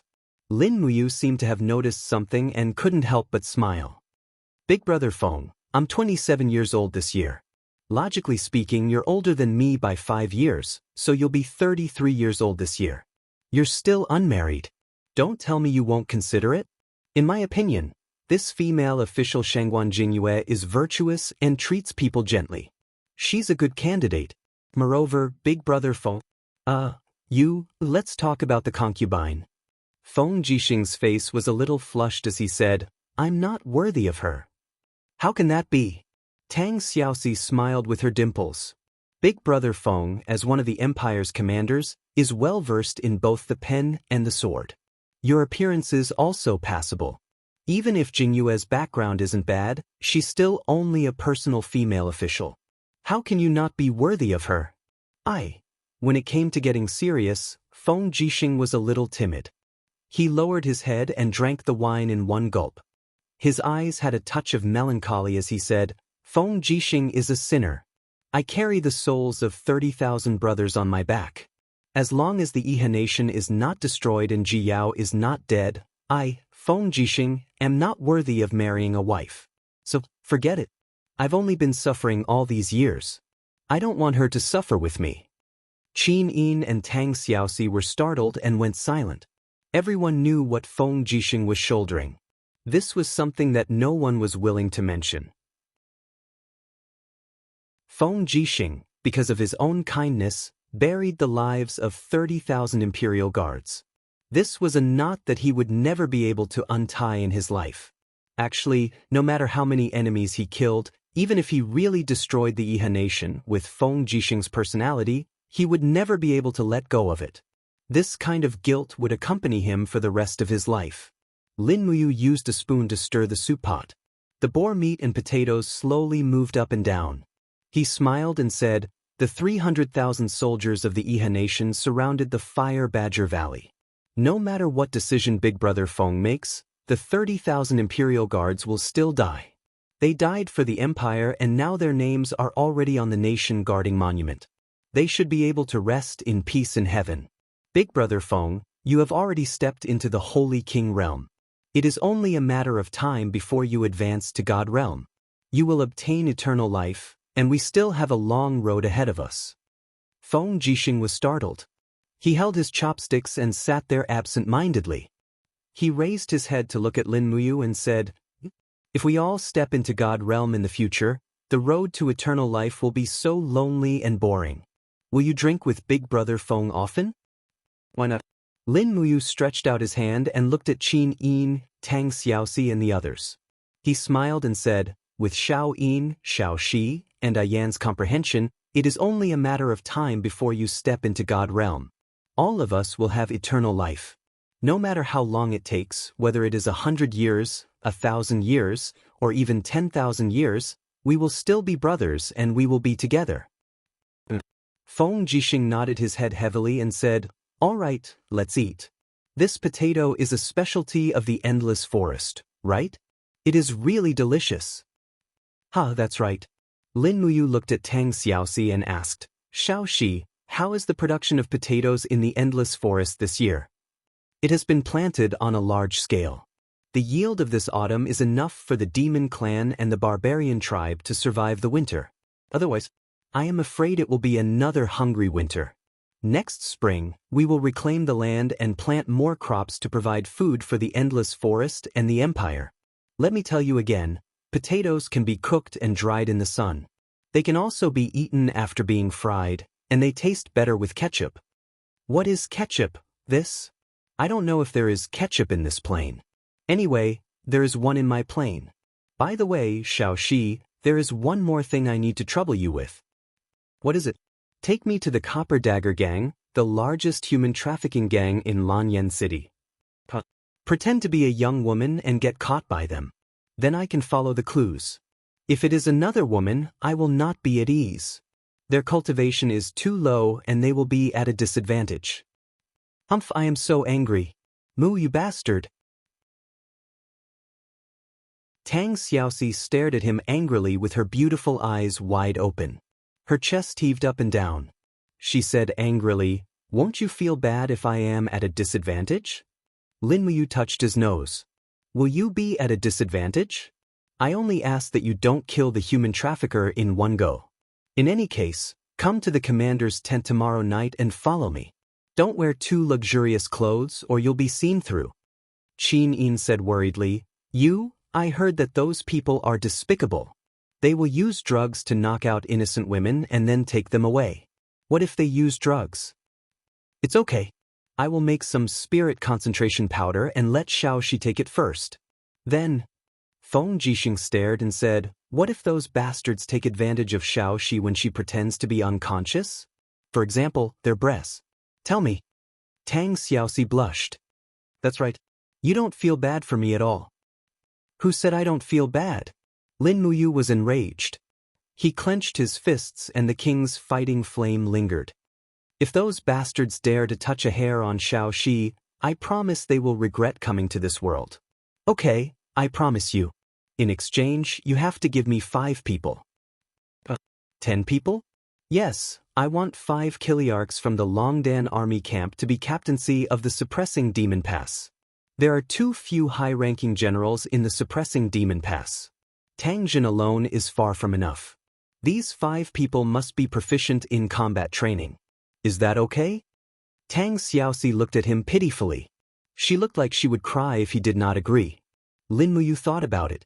The Suppressing Demon Pass was slowly expanding. It was also one of the main armies of the empire. Tang Xiaoxi wanted 5 Kiliarchs from the Longdan army camp to be captaincy. This meant that there would be 50,000 soldiers in the Suppressing Demon Pass, and they would be held by Lin Muyu's trusted generals. Tang Xiaoxi's move was meaningful. She planned to share the military power of the Suppressing Demon Pass with Lin Muyu. As long as he was willing, he could mobilize the Suppressing Demon Pass at any time. "All right then, but you have to treat the 5 generals of the Courage Dragon Battalion well." He still tried to show off after getting the benefits. Tang Xiaoxi chuckled and said, "Don't worry. When are we going to take action tomorrow? Also, I can be the bait, but you have to prepare some troops to encircle and annihilate the Bronze Dagger Gang, right?" "There's no hurry. I want to meet the leader of the Bronze Dagger Gang first." "Leader?" Qin Yin was surprised. "Yes, to catch bandits, first catch the ringleader.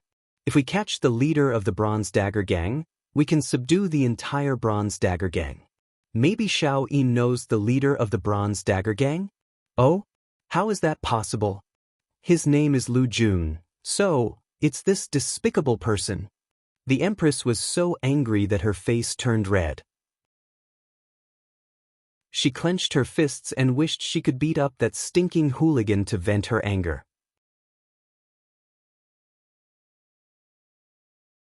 Chapter 567. The next day, The sun was setting and lanterns were lit up in Lanyan City. As the most prosperous city on the mainland, Lanyan City's nightlife was very colorful. The streets were full of acrobatics, lanterns, singing and so on. But this night was particularly different for Lin Muyu and Tang Xiaoxi. On the street, Lin Muyu was dressed as a merchant, with the star's sword hidden in her gray robe, while Tang Xiaoxi was dressed as a girl from an ordinary family. Except for her very charming face, she was no different from a girl from Lanyan City who went out at night. It's so lively in the capital at night. Under the light of the fire, Tang Xiaoxi's beautiful face was full of excitement. She didn't care about what would happen soon. Instead, she was attracted by the bustling night market. She took Lin Muyu's hand and ran around. "Mu, I want to eat sugar figurines. Mu, I want that windmill. Mu, I want to see acrobatics swallowing swords." Lin Muyu wanted to die. She forced herself to calm down and walked step by step toward the old city with Tang Xiaoxi. The old city was not as prosperous as the central district. It was not as bright as Tongtian Street. Along the way, there were only some peddlers selling tofu pudding, wonton, and some brothels that were not doing very well. The cold wind blew, and the few remaining dead leaves on the trees danced and fell with the wind. It was extremely cold. Lin Muyu couldn't help but tighten her clothes. Looking at the sky, it was almost midnight, and the time was almost ripe. In front, several drunken mercenaries stood next to a barred girl and listened to her singing. The girl was not good-looking. Her face was covered with dirt, and her figure was very thin. She held a rusty pipa in her hand, and when the cold wind blew, the ragged cotton on her body danced. Her voice trembled as she sang an unrhymed ballad that was popular in the empire. "I've seen the falling snow in Lanyan City. I remember the starry sky in Muyu City. I hear the flute of the dragon-seeking forest. When the breeze blows through the wildfire, it blows away the blood and hatred. How many stories have been trampled by the iron hooves of the Iha kingdom. How the bards have composed heroic ballads. Her Royal Highness lives in the Zetian Palace. The smoke signal of Lanyan City annihilates the wind, rain, thunder, and lightning." Lin Muyu stood far away and was a little dazed as she listened. She didn't know when her name had become a part of the ballad. The barred girl sang with a trembling voice, but it wasn't too sad. Perhaps she didn't understand the meaning of the lyrics. The iron hooves of the Iha kingdom had trampled on many stories, and perhaps only Lin Muyu would understand these stories. Clang! A shiny Jianghu coin fell into the empty bowl in front of the barred girl. It was a tip from Tang Xiaoxi. "Thank you. Thank you." The girl hurriedly knelt on the ground and kowtowed. She quickly grabbed the Jianghu coin and stuffed it into her pocket. Then, she picked up the pipa and continued to sing. How many months had it taken for someone to be so generous as to give her a Jianghu coin? There were only 2 or 3 rusty copper coins in her empty bowl. She couldn't even buy a bun with these copper coins. Perhaps she hadn't even eaten dinner yet. "Let's go." Lin Muyu held Tang Xiaoxi's hand and didn't let her give her any more money. 1 Jianghu coin was enough. Any more and this barred girl might be killed. In this world, some people were willing to do anything for money. After buying a worn-out harp from a shop on the street, she had Tang Xiaoxi carry it and pretend to be a barred girl. The two of them walked along the dark corridor of the old city. It was midnight, and the people in the old city were already asleep. There were only a few scattered lights on the street. Tang Xiaoxi and Lin Muyu walked slowly, one in front of the other. Tang Xiaoxi's exquisite cloud boots were hidden under her long dress. She walked on the cold stone steps, making soft sounds as she stepped on the sand. Lin Muyu was like a gray trace, about 300 meters away from Tang Xiaoxi. She followed at a moderate distance. Her footsteps were so soft that it was almost undetectable, and her aura was so suppressed that it was almost impossible to detect. However, her spirit pulse technique was spread out and captured all the auras in the surroundings. Woo-woo, the cold night wind blew on the eaves of the houses on both sides, making a ghostly howl. Tang Xiaoxi's hair stood on end when she heard it. She hugged the harp and walked forward carefully. She lifted her hood, revealing a beautiful face. As the cold wind blew, her cloak fluttered gently, revealing the perfect figure of a girl outlined by the long dress under the cloak. Tang Xiaoxi naturally knew what kind of woman could make a man commit a crime. After walking for about an hour, there was finally a sound coming from an alley not far away. Tang Xiaoxi immediately became alert, but she didn't stop walking. She still walked forward step by step with the harp in her arms. The sound of footsteps came, and a man in a black robe slowly walked out of the alley. He walked straight up and said with a foreign accent, "Miss, may I know how to get to the Dragon Search Chamber of Commerce? Please don't misunderstand. I'm a foreign merchant and I'm lost here." Tang Xiaoxi pointed to Tongtian Street in the distance. "Thank you, Mississippi." The man nodded and smiled, but a trace of surprise flashed in his eyes. Only after observing from a close distance did he realize how beautiful this barred girl was. However, he remained calm and walked past Tang Xiaoxi. When their backs were facing each other, he suddenly turned around and took out a piece of cotton cloth to block Tang Xiaoxi's mouth from behind. A strong smell of medicine came, and Tang Xiaoxi knew that the person she was waiting for had finally appeared. The man closed his eyes and pretended to faint on the ground. He laughed and said, "Finally, a big fish. Haha, this time, I, Hosen, can at least upgrade to an eagle head." Sure enough, there was a copper dagger hanging on his waist. Lin Muyu had no intention of letting this Hosen, carry Tang Xiaoxi to their lair. She leaped forward, and a Saint Realm pressure swept out. When Hosan's palm was 7 to 8 centimeters away from Tang Xiaoxi's chest, an invisible pressure fell on him, immobilizing him as if he had seen a ghost. At this time, Tang Xiaoxi, who was lying on the ground, got up and raised her hand to slap Hosan's face. "Smelly pervert." Lin Muyu stepped forward and grabbed Hosan's collar, saying with a frosty expression, "Don't speak, or you're dead." "Who are you?" Hosan's voice trembled. "The person who wants your life." Lin Muyu opened her palm lightly, and the jade snow frigid energy surged, creating an icy energy field around them. Suddenly, Hosen felt as if he had fallen into the abyss of death. When Lin Muyu retracted her palm, Hosen's face was as pale as a sheet, as if he had died once. "You? What do you want?" "I don't want anything, just be obedient, and I can spare your life." "Hero, as long as you don't kill me, I won't go west if you tell me to go east, I won't dare to chase a chicken if you tell me to beat a dog." Hosen knelt on the ground, begging for mercy. Lin Muyu smiled in satisfaction. This was the kind of person she wanted to knock on the door, so she nodded.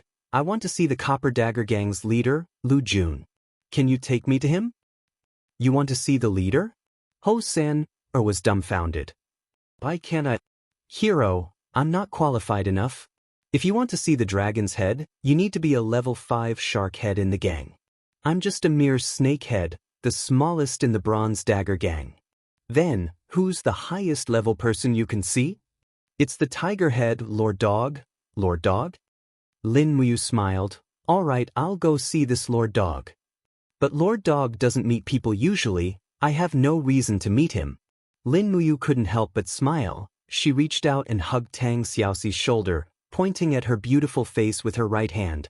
"If you get such a beautiful woman as a meeting gift, will Lord Dog still not see you?" This, Hosan's forehead was full of sweat. He said, "If you betray your brothers in the gang, you will lose an arm and a leg.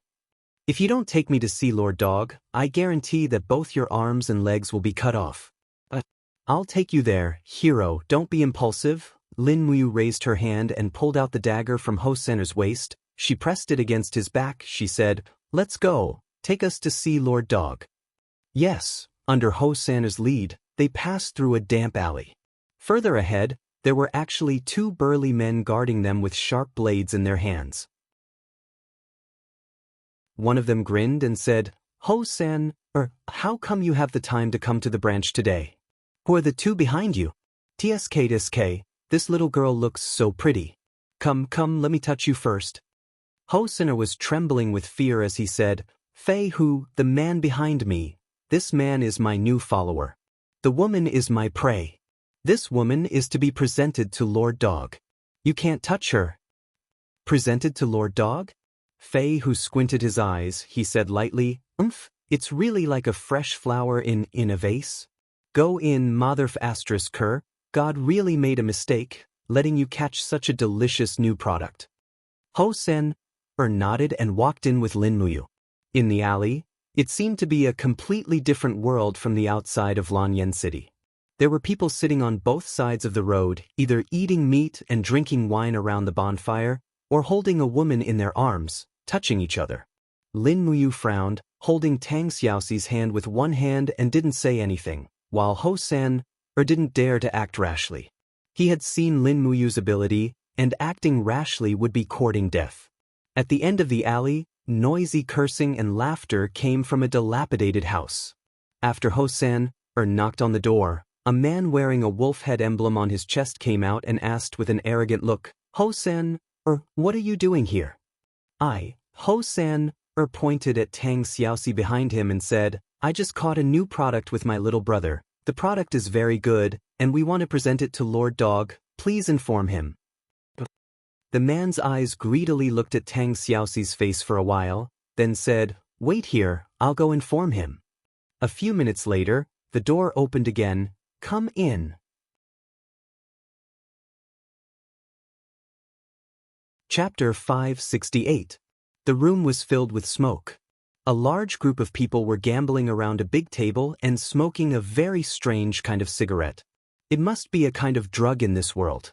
"Lord Dog, she's here," the wolf head said respectfully. At the table, a bald, strong man looked up. There were 2 scars on his face. One of them was from top to bottom, so he was blind in one eye. There was a white iron egg in his eye socket, which looked very scary. But his other eye was staring at Tang Xiaoxi. When he saw the girl's face and figure, his eyes lit up. He laughed and said, "Ho Sen, you're really lucky. Such a good girl has fallen into your hands." Ho Sen smiled and said, "Lord Dog, I hope you can put in a good word for me in front of the Supreme Dragon Chief." Master Ho laughed and said, "Don't talk nonsense. After you give this girl to me, I'll recommend you to the Supreme Dragon Chief. You'll be promoted 3 times. It's not a problem for you to be a bare head." "Thank you, Lord Dog." Who is this person?" "He's a new face."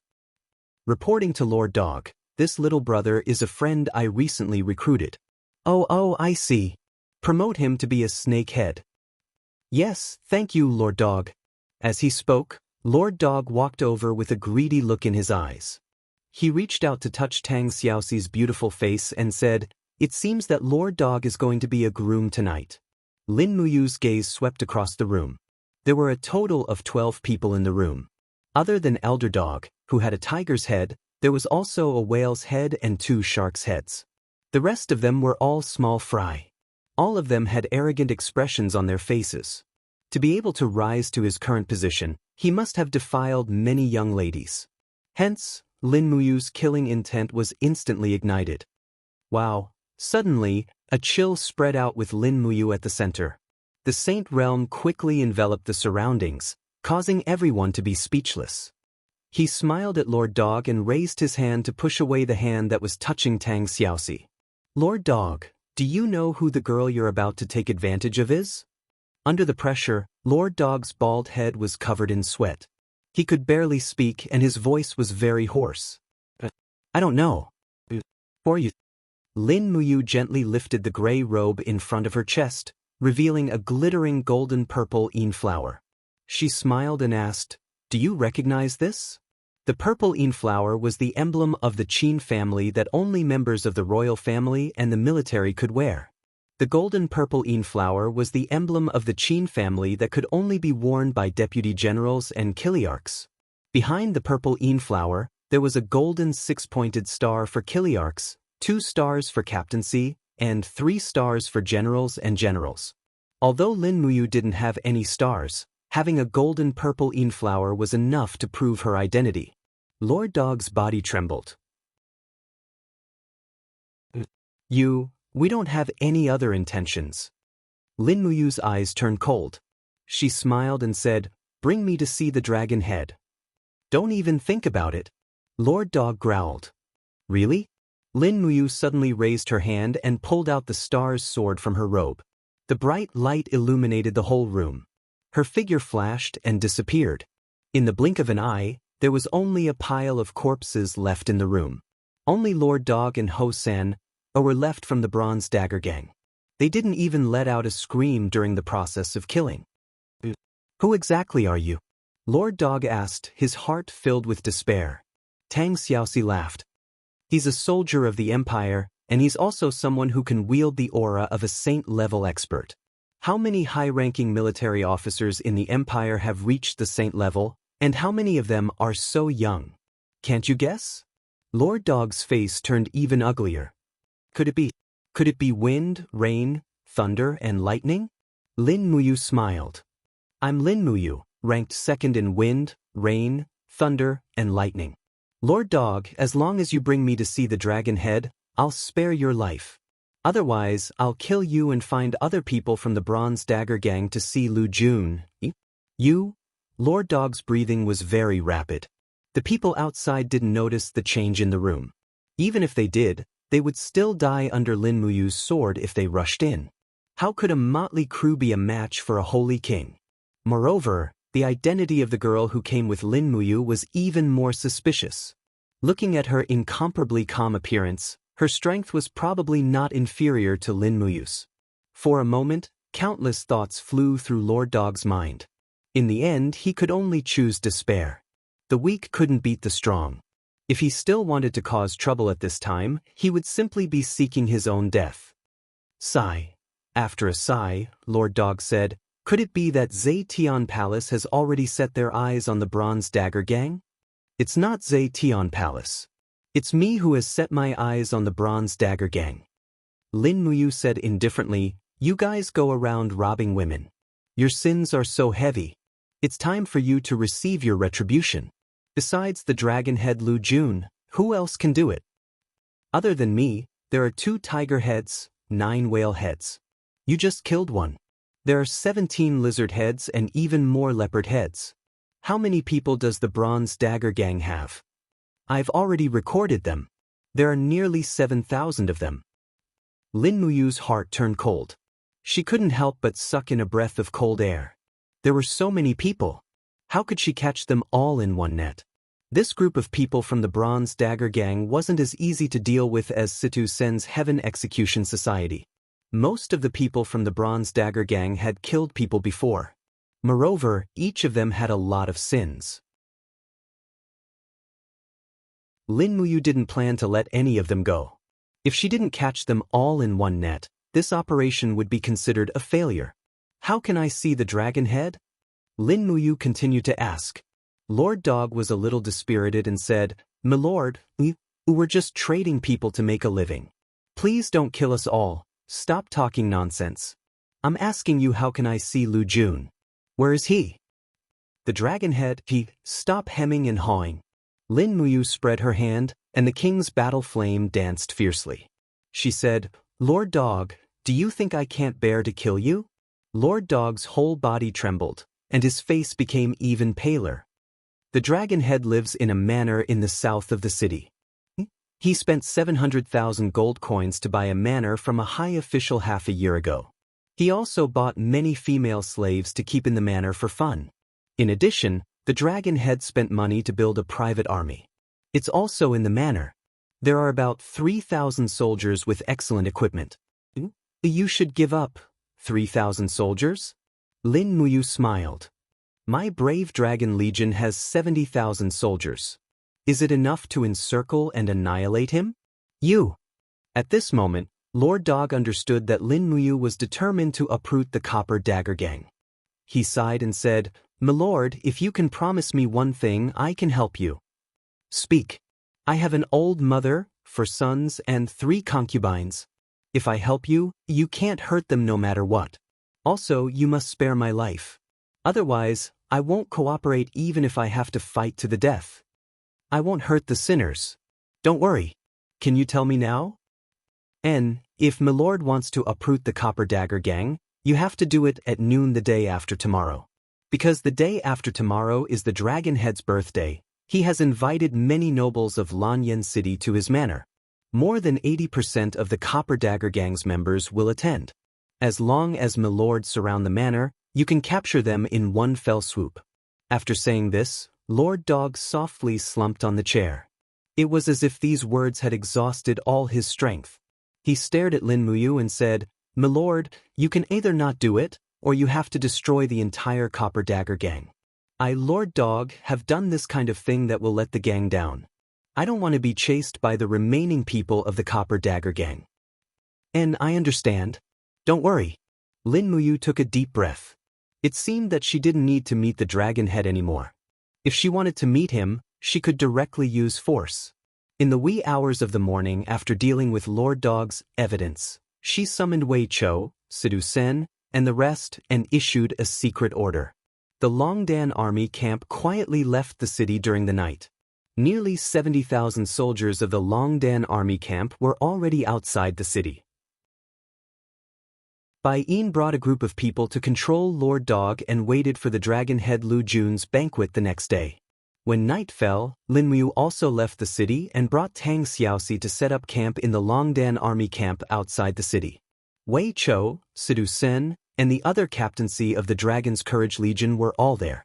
Each of them was filled with excitement. This time, the encirclement of the Copper Dagger Gang's manor could be said to be carrying out justice on behalf of the heavens. This group of righteous generals were filled with anticipation. Suddenly, the voice of a messenger came from outside the tent. "Commander, someone requests to see you." "Who is it?" "I don't know. It's a woman. She won't say, but she has the Empress's golden token." Tang Xiaoxi said, "Maybe it's Shangguan Jingyue?" "I don't know. Let her in." After the tent's door was opened, a graceful beauty wearing a long robe walked in.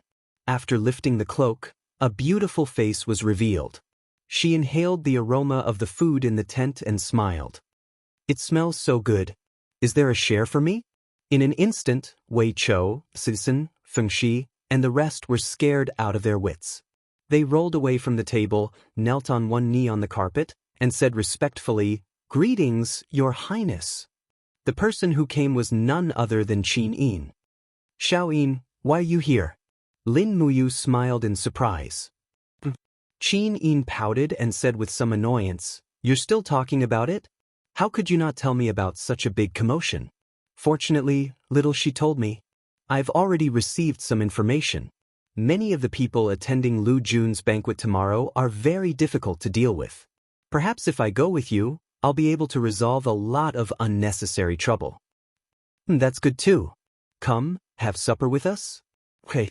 If brother you didn't mention it, I would be embarrassed to take the initiative to eat. Io, why are you so shy?" Lin Muyu looked at her teasingly. Qin Yin's pretty face turned even redder.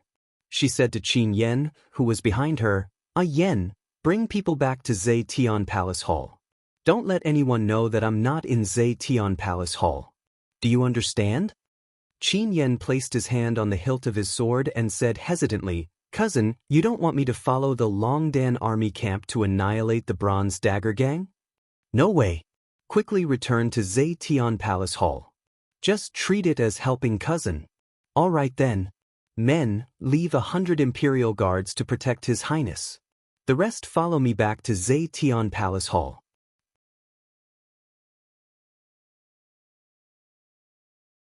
Chapter 569. It was close to noon, and the warm winter sun shone unreservedly on the earth. Nearly 10 li south of Lanyan City, between two small towns, a luxurious manor stood on the map of Lanyan City. At this time, there was a continuous stream of carriages entering the manor. They were all nobles from Lanyan City, and some of the carriages even had golden purple flowers embedded on the wheels. There were a total of 4 entrances to the manor. The main gate faced west, and 2 golden statues of goddesses glowed dazzlingly under the sun. These 2 statues were gilded, symbolizing wealth and nobility. Carriages entered one after another under the stone statues, and the owner was welcoming them. He was a man in his 30s, and although he looked like a rat, he wore a brocade robe embroidered with gold.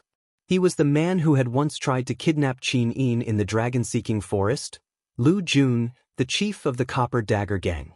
Several private soldiers in armor stood behind Lu Jun, long swords at their waists. Their expressions were ruthless, and even their smiles seemed very stiff in the face of a group of nobles. Perhaps they were more suited to an expression of anger. Gurgle. Gurgle, a carriage embroidered with tiger patterns entered the manor under the protection of nearly 100 guards. Lu Jun hurried forward with a face full of smiles, saying, "General Weiyun, welcome to my humble abode. I, Lu Jun, apologize for not going out to meet you." The curtain of the carriage was lifted, and a general with thick eyebrows and big eyes walked out. It was General Weiyuan, Tang Xiao. As the son of Tang Lan's cousin, Tang Xiao had long since been promoted to a high position. As a second-ranked General Weiyuan, he could be considered to be famous in Lanyan City. He was in charge of nearly 30,000 troops from the Seven Seas City, and his name was known far and wide. Lord Lu Jun is too polite. Tang Xiao smiled faintly, saying, "Since it's Lord Lu Jun's birthday, how can the Seven Seas Tang sect not come to congratulate you? Unfortunately, His Highness the Seven Seas King is busy with official business and can't make it, so I, a lowly General Weiyuan, have come to congratulate you on his behalf. Men, bring Lord Lu Jun a birthday gift." A few soldiers quickly worked together to carry a huge wooden plank over. The things on the plank were covered with red cloth. Tang Xiao smiled and said, "My lord, don't you want to see what His Highness the Seven Seas King has prepared for you?" Lu Jun beamed with joy as he walked forward. After pulling off the red cloth, he discovered that it was a pai xiu made of gold. It weighed at least 100 pounds, which was already very valuable. Not to mention, the carving was very detailed and lifelike, which made its value even more difficult to estimate. For a moment, Lu Jun was grinning from ear to ear. "Your Highness is too polite. How can I enjoy this?" Tang Xiao laughed out loud. "Lord Lu Jun, there's no need to be so polite. We are in a cooperative relationship. The Seven Seas Monarch has a message for me to convey to you." "But what?" "Recently, the demons and the Iha kingdom have been restless, and the survival of the empire is at stake. Therefore, His Highness has decided to expand the army and recruit the warriors in the province. This requires more provisions, weapons, salaries, and other materials. Therefore, His Highness the Seven Seas King has decided to increase the commission of all the restaurants, casinos, and workshops that the Tang family cooperates with you by 10%. I hope that Lord Lu Jun can consider the overall situation of the country." "This, why can't I?" Tang Xiao narrowed his eyes and asked with a smile. "Yes, of course. Since His Highness the Seven Seas King has spoken, it's a small matter. General, please report to His Highness that this additional 10% of income will be sent to the Seven Seas King's mansion from this month onwards. His Highness can rest assured." "Good, good." Tang Xiao patted Lu Jun's shoulder and laughed. "Your Highness is far-sighted. You will definitely achieve great things in the future. Then, shall I go in and drink your birthday wine first? Please come in. Please come in." Looking at Tang Xiao's back, Lu Jun couldn't help but clench his fists. His face was livid as he whispered, "This group of vampires. It's not easy to do business, and they actually increased the commission." Sai, a private army leader behind him, said, "Boss, this can't be helped. How can we not bow our heads when we are under the low eaves? Half of Lanyan City is under the control of the Tang family. If the Tang family doesn't protect us, I'm afraid more than half of our shops can't be opened at all. This 10% of income can be considered as filling the appetite of the King of Hell." That's the only way." Lu Jun gritted his teeth and asked, "Are all the people from the 6 ministries here?" "The people from the Ministry of Rights, the Ministry of Appointments, the Ministry of Revenue, and the Ministry of Justice are all here. Basically, they are all officials with the rank of assistant minister. However, the people from the Ministry of War and the Ministry of Works are still nowhere to be seen. Last month, the Minister of War, Xueling, chose 3 maids from us to be his concubines. Don't worry, we have him under our control. It's impossible that he won't come." Head boss is wise. In less than a few minutes, the neighing of war horses could be heard from outside the manor. The people from the Ministry of War had indeed arrived. Moreover, there were nearly 200 of them. The person who was wearing battle armor was the Minister of War, Xueling. He actually came to offer his birthday congratulations in person. Lu Jun hurriedly stepped forward, cupped his fists, and laughed. The minister's presence brings light to my humble abode. You really give me too much face. Please come in. Xue Ling held the reins and did not dismount from his horse. He spurred his horse and led his entourage into the manor. When he passed by Lu Jun, he turned to look at him and said with a smile, "Boss Lu, what a grand show of extravagance. Such a birthday banquet is probably comparable to a noble's birthday." Minister, what are you talking about? Please come in, please come in. Watching Xue Ling leave, Lu Jun's expression became even uglier. The leader of the private army behind him said angrily, "What an arrogant and conceited Xue Ling. He didn't even dismount from his horse. He doesn't take us seriously at all." Lu Jun turned around and looked at him coldly. He is the Minister of War with hundreds of thousands of soldiers and horses. We are the underworld ruffians of Lanyan City. Why should he take us seriously? Correct your attitude. We are businessmen. We get rich through harmony. Don't fight with others for a moment of pride. Yes, I understand. Lu Jun turned around and looked at the road outside the manor. He said, "The people from the Ministry of Works probably won't come. I don't have much of a relationship with the Minister of Works, Yang He. It's almost time. Boss, let's go into the main hall to prepare for the birthday ceremony. Don't let the guests wait too long." Okay, let's go. The extravagance of the manor's main courtyard was in no way inferior to that of the Zetian Palace. Qilin patterns were engraved on the huge pillars, and ancient patterns were engraved on the surface of the pillars. The patterns were glimmering, and only when the guests got closer to take a look did they discover that those patterns were actually all sorts of valuable precious gems that were embedded on the stone pillars. The wealth of the Bronze Dagger Gang had already reached the point where it could rival half a province. The main hall was very spacious.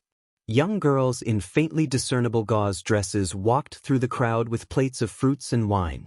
These young girls were at least above average in beauty. The Copper Dagger Gang made its fortune through human trafficking. Naturally, they had no shortage of beautiful women.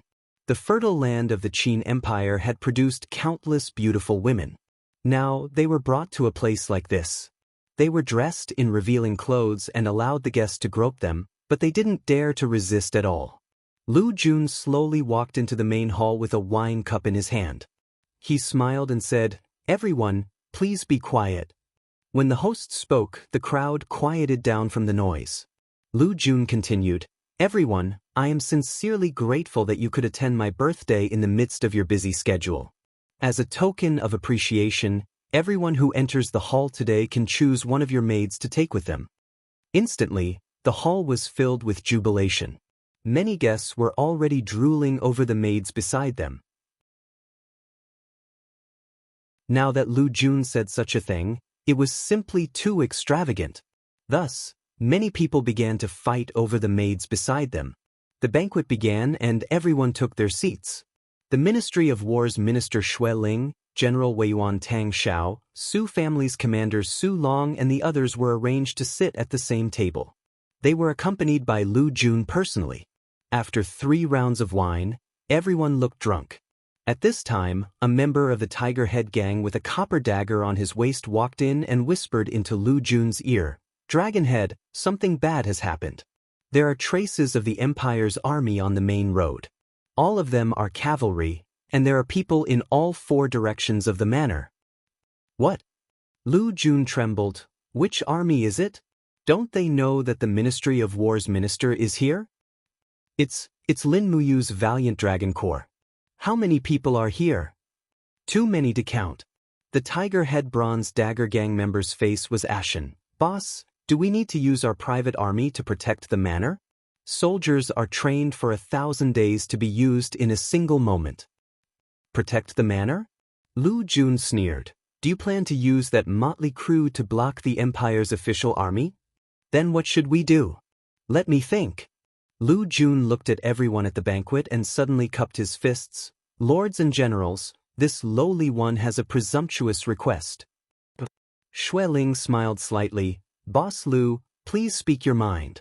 Lu Jun said, "One of the armies stationed at Lanyan City, the Valiant Dragon Corps, is approaching this lowly one's manner with ill intentions. This lowly one is a proper businessman. If Commander Yu wants to make things difficult, please help this lowly one. Lin Muyu is here? Xue Ling gritted his teeth. Let's see what he says when he arrives. Boss Lu, don't panic. Yes, thank you, Lord Minister. Tang Xiao, Su Long, and the rest all stood up. Hearing that Lin Muyu had brought the Longdan army camp over, they immediately sobered up. The heavy and concentrated sound of hooves could be heard from outside the manor's hall, and not long after, the sound of footsteps on marble could be heard. A group of generals from the Valiant Dragon Corps walked in with a dense group of soldiers. Lin Muyu was dressed in a white royal forest armor and walked at the front, followed by Tang Xiaoxi, Wei Chou, Citizen, Shui, and the rest. Behind them was a group of soldiers with longbows in their hands, the white diamond arrows glinting in the sunlight. Lu Jun did not even see the person clearly before he rushed forward and knelt on one knee, his voice trembling. This lowly citizen Lu Jun pays his respects to Commander Yu. May I know why Commander Yu has brought so many soldiers to my humble abode today? First, raise your head and look at me. Lin Muyu's voice was indescribably calm. Lu Jun raised his head. The more he looked at this kid, the more familiar he felt. He murmured, You are, have you forgotten about Du Yiming? And that girl you wanted to knock out in the middle of the night? Don't tell me you've forgotten everything about Chapter 2? Lu Jun stumbled back on the marble floor as if he had seen a ghost. How can it be you? How can it be you?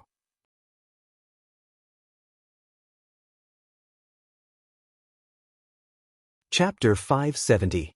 Whoosh! Lin Muyu shook her hand, and a golden scroll appeared in front of everyone. She said, Her Highness the Empress has issued an edict yesterday to abolish the concubine system in the imperial barracks. Forcible human trafficking is prohibited in the empire. The Copper Dagger Gang is suspected of trafficking and abducting the citizens of the empire. All of them will be arrested. Anyone who dares to disobey will be killed on the spot. Lu Jun's face was ashen. He hurriedly looked at Xue Ling and Tang Xiao. The Copper Dagger Gang's business network in Lanyan City was too big. It involved almost all fields. If the Zine Flower Chamber of Commerce and the Dragon Chamber of Commerce controlled the economic lifeline of Lanyan City, then the Copper Dagger Gang controlled the entire black market. The Copper Dagger Gang paid nearly 10 million jinin to the Seven Seas Palace every month and bribed the Minister of War, Xue Ling, with millions of jinin. They couldn't just sit back and do nothing. Tang Xiao slowly walked forward and put his hand on the hilt of the sword at his waist. He smiled and said, Commander Yu, let's talk it over. We have always been observing the Copper Dagger Gang's business. They are honest businessmen. All the slaves have contracts signed by the Ministry of Revenue and the local government. It is in line with the Empire's laws. They are not human trafficking. I hope Commander you can understand. Is that so? Lin Muyu raised her eyebrows and pointed at Tang Xiaoxi behind her. She said, 2 nights ago, Princess she passed by the old district of Lanyan City alone. She was almost drugged and taken away by the Copper Dagger Gang. The evidence is conclusive. Is General Wei Yuan trying to defend the Copper Dagger Gang? Tang Xiao looked at Tang Xiaoxi in shock. After all, Tang Xiaoxi was his niece, so he couldn't say much.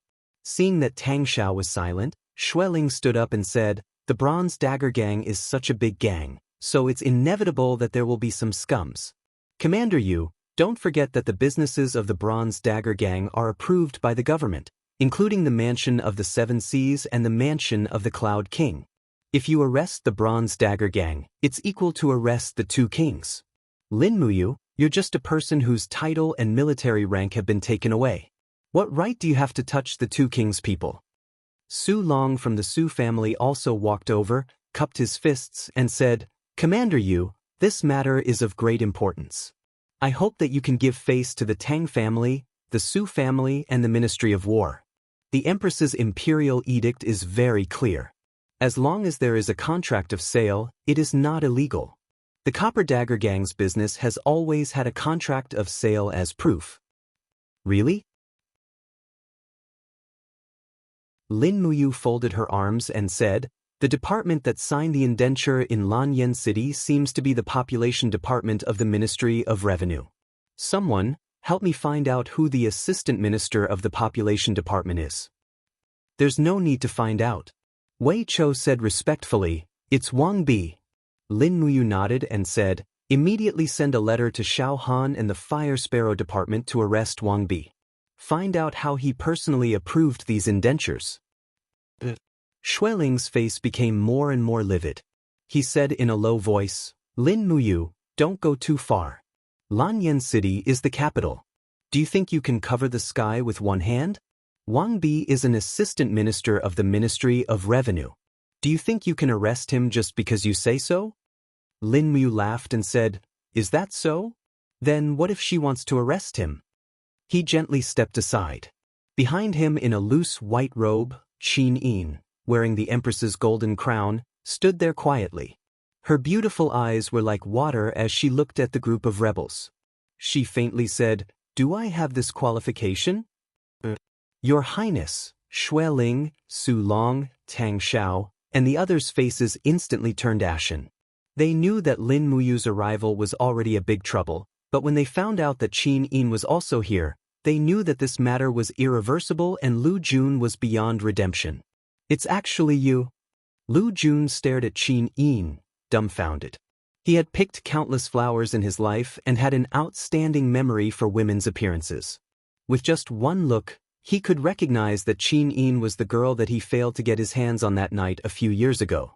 At this moment, Xueling, Su Long, Tang Xiao, and the other imperial officials all knelt on the ground and shouted, your subject greets your highness. In an instant, Lu Jun's face almost cracked. How could he have imagined that the girl he tried to take advantage of that night was actually the empress of the empire? If he had known, he would never have done such a thing. Qin Yin looked at the crowd and said indifferently, the Copper Dagger Gang violated the law by forcibly selling people. Now that the investigation has been carried out, everyone in the Copper Dagger Gang will be executed. I want to see how many people in Great Qin still dare to break the law knowingly. Minister of Population, don't use your power for personal gain. After the investigation, you will be executed immediately. The Minister of War, Xueling, colluded with the Copper Dagger Gang. Men, immediately remove his gold insignia and remove his position. Let Feng Jixing hold the position of Minister of War. Wei Chou walked forward and removed all the military insignia from Xueling's collar and shoulders. Before leaving, he didn't forget to pat Xueling's shoulder and smiled faintly without saying anything. Xueling was scared out of his wits.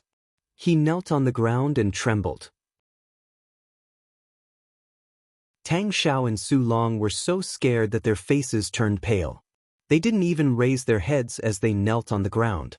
However, Qin Yin didn't punish them in any way. It was as if she didn't see them at all. She only smiled at Lin Muyu and said, I will return to Zetian Palace Hall first. You will be in charge of this place. Remember to come to Zetian Palace Hall and accompany me for dinner. Yes, Your Highness.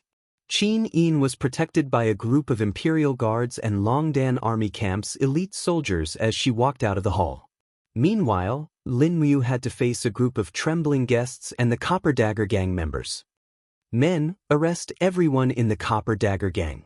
If anyone dares to resist, kill them without mercy. This time, Lin Muyu mobilized more than 30,000 soldiers from the Longdan Army Camp. It was more than enough to take down a motley crew like the Copper Dagger Gang. The Copper Dagger Gang members didn't dare to resist and all of them surrendered. Lord Commander! Feng Shi walked out from the inner hall. Behind him was a group of soldiers carrying boxes. After opening the boxes, it was impressively stacks of indentures. Feng Shi said, we found these in the back hall.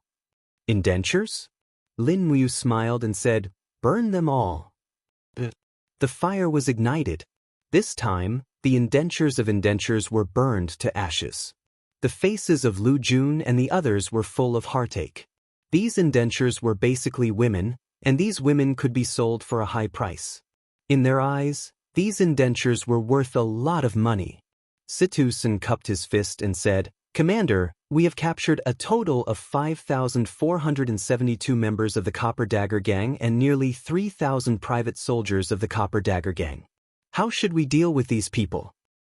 What does General Sun think is the best way to deal with them? Needless to say, kill them all. This daddy hates these kind of human traffickers the most.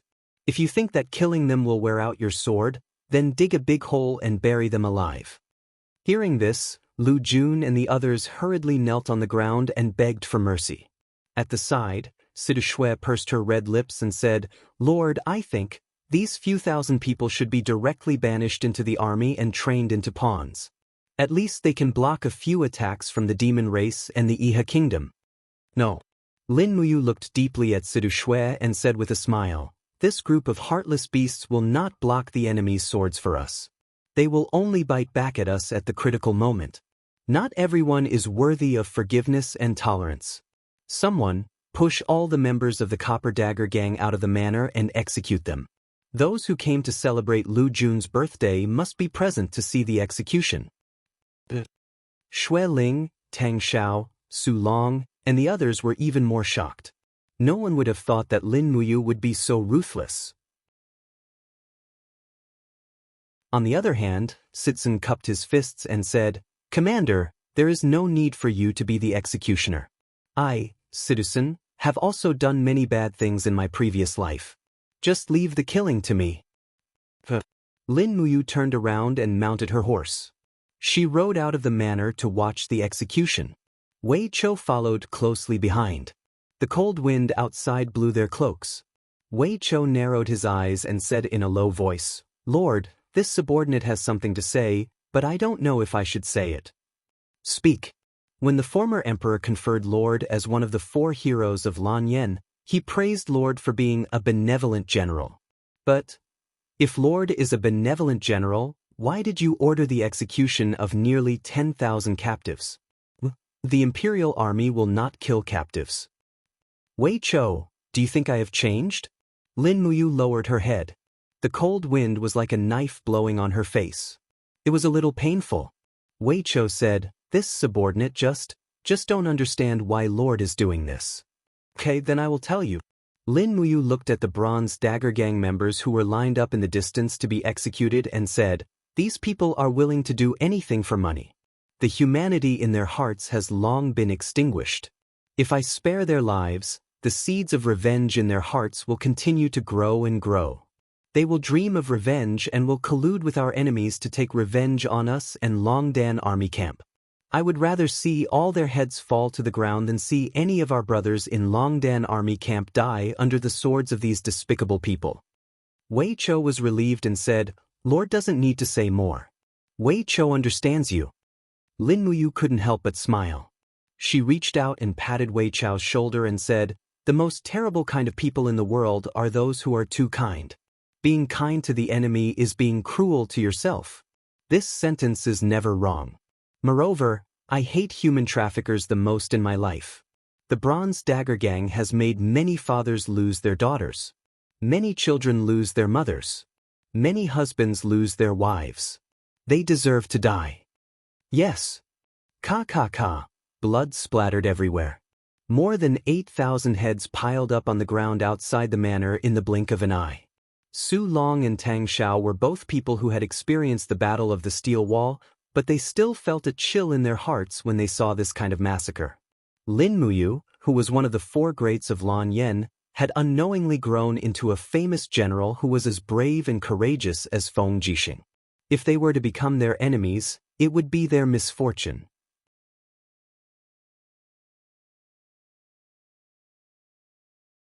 Chapter 571. Winter nights always came very early. Wugu City was already shrouded in the night and the lanterns were lit.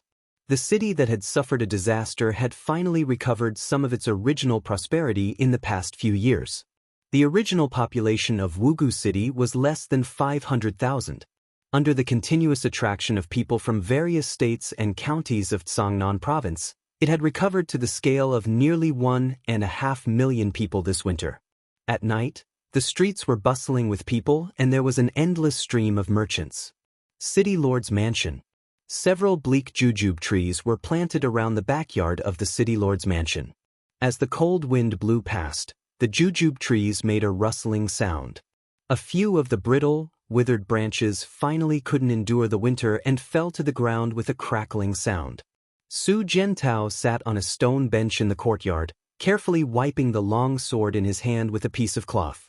The body of the sword glowed with a faint golden light, which was the luster of engraved characters. This was a long sword with a low-grade earthly tome embryo, and it had just been sent from Lanyan City not long ago. Su Jiantao knew that this was Lin Muyu's masterpiece. Only the talented foster son of the former emperor could make such a perfect work. A mysterious grade weapon, a level 4 engraving, and a low-grade earthly tome embryo. How rare was it? And this long sword, which might not even have a second one in Lanyan City, was now in his hands. After wiping the long sword, Su Jiantao strode to the center of the courtyard, concentrated his qi, and in the blink of an eye, a luster of dou qi extended from his body. The next moment, the cold sword light was a set of swordsmanship. At the same time, his body was enshrouded with a faint golden luster, which was the sign of the Vajra protection technique's third heavenly realm. On the side, a guard said with a smile, "Governor, your Vajra protection technique should be able to reach the fourth heavenly realm soon, right?" The governor's martial arts comprehension is also one of the best in the entire empire. Su Jiantao couldn't help but laugh. Don't talk nonsense. Lord Commander stepped into the Saint Realm at the age of 26. This kind of cultivation can be counted on one's fingers. I'm still far away from him, having grown so many years older. How can he be compared to Lord Commander? He is a rare genius that only appears once in 1,000 years. Otherwise, the former emperor wouldn't have accepted him as his godson. Look, Commander Feng Jixing and Commander Chu Huayin have followed the former emperor for many years, but the former emperor didn't accept them as his godson. The former emperor's eyes are like torches, there's no need to mention this. That's right, the former emperor saw through everything. Su Jiantao sighed and looked up, only to see a branch of a jujube tree falling from the sky, heading straight for his head. However, when it was less than 5 centimeters away from his head, it encountered the Vajra body fortification aura shield and immediately shattered into pieces. These annoying date trees. The imperial bodyguard said, "Tomorrow, this subordinate will order someone to chop them down." "No need." Su Jiantao smiled. "Keep it. What's the use of keeping them? One day, we will grow old and have children around our knees. At that time, every late autumn, we can harvest dates to make our children happy. Isn't that a wonderful thing?" Lord Governor is right. This general has learned something. How is the situation in Lanyan City? There's no big movement. The imperial bodyguard said respectfully. Su Jiantao sat back on the stone bench and wiped the sweat on his forehead. He said, "When will the people who went to the steel wall come back? How's the preparation of the supplies for the steel wall?" The imperial bodyguard said, "They should be back tomorrow morning. The supplies are almost ready. It's enough to feed and clothe 100,000 people for half a month. Governor, our Songnan province spends so many supplies every month to supply the steel wall, but we don't get any reward. Doesn't Lord Governor feel wronged?" To be able to block the iron hooves of the demon race, what else is there to feel wronged? At this moment, a cold aura suddenly surged. Not good. Su Jiantao hurriedly unsheathed his sword and shouted, "Summon the sword guards." "What's wrong?" The imperial bodyguard turned pale with fright. Above his head, a cold, murderous intent surged. It was an assassin with a long sword in his hand. His whole body was overflowing with a frosty aura. A deep blue icy aura suddenly fell, blasting straight at Su Jiantao's head. This sword aura was shockingly strong. Su Jiantao instantly knew that his protective aura would not be able to withstand it. Without hesitation, he reached to his waist and pulled out a short dagger. The dagger flashed, and a rich yellow light soared into the sky. Snowflakes fluttered around it, instantly condensing a huge ice shield in front of the dagger. Mid-grade Earthbook embryo, ice shield technique. The assassin's sword aura bombarded the ice shield. Under the collision of strength, Su Jiantao stumbled back. The light on the dagger dimmed in the blink of an eye. A mid-grade earth book could only block an easy blow from the opponent. Go to hell. The assassin's handsome face was slightly twisted. Blood-red Grandmaster demonic chi danced wildly around his body. As the long sword slashed down, Su Jiantao had no way of dodging this attack. It was too fast. No matter how fast Su Jiantao ran, he would not be able to dodge it at all. The blade in his hand trembled rapidly. The low-grade earth book was activated. Su Jiantao felt as if all the strength in his body was about to be sucked dry. Suddenly, his body began to split apart. In the blink of an eye, his body reformed tens of meters behind him. Low-grade earth book of the law of space. Shwa shwa shwa. Numerous cold arrows shot out from the mansion.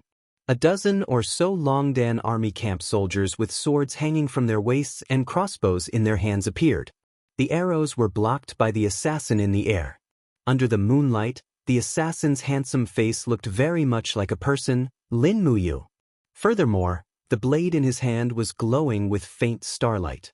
This made Su Jiantao and the rest very confused. Could this person be the murderer who assassinated Tang Lu and Tang Tian?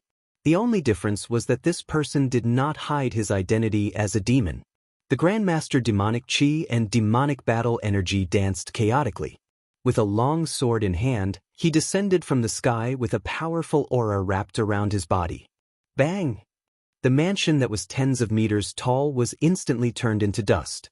The 3 Longdan army camp soldiers were unable to move. When the sword flashed past, they were already dismembered. Use the heaven book to form the formation. Su Jiantao shouted. Everyone dispersed. The long swords in the hands of the 3 guards flew up into the sky. It was the middle-grade heaven book of the law of fire. Bai Bing's body was surrounded by a thick frost cyclone. She could not help but sneer. What kind of stupid heaven book is this? I'm not afraid. Bring as many as you have. Release. Su Jiantao shouted in a low voice. In an instant, the 3 middle-grade heaven books with the words, Fire God extinguishes the world, were activated together. Countless flames rained down from the sky and swept away the frost around Bai Bing. Only now did Bai Bing sense the might of these 3 heavenly tomes, and it was far from something that the heavenly book of the laws of fire in Tang Lu's possession could compare to. The strands of flame energy bore into his body from every pore and burned the spirit energy within his meridians, causing the layer of ice on his body to shatter and melt inch by inch. In the blink of an eye, the armor before his chest had turned completely red and was swiftly melting. My God! At this time, Bai Bing finally felt fear. A piece of skin on his right arm had already been burnt. Waves of heart-wrenching pain came from all over his body. Bastard! Bai Bing endured the immense pain and slashed out a frost sword chi. Pooh! A Longdan army camp soldier holding a heaven book embryonic sword was immediately slashed in half. He did not even have the time to scream before he died. Release the arrows. Su Jiantao ordered in a loud voice. More and more soldiers rushed over from the mansion. The densely packed white drill arrows danced in the air. In the blink of an eye, Bai Bing's chest and arms were already pierced by at least 7 to 8 arrows.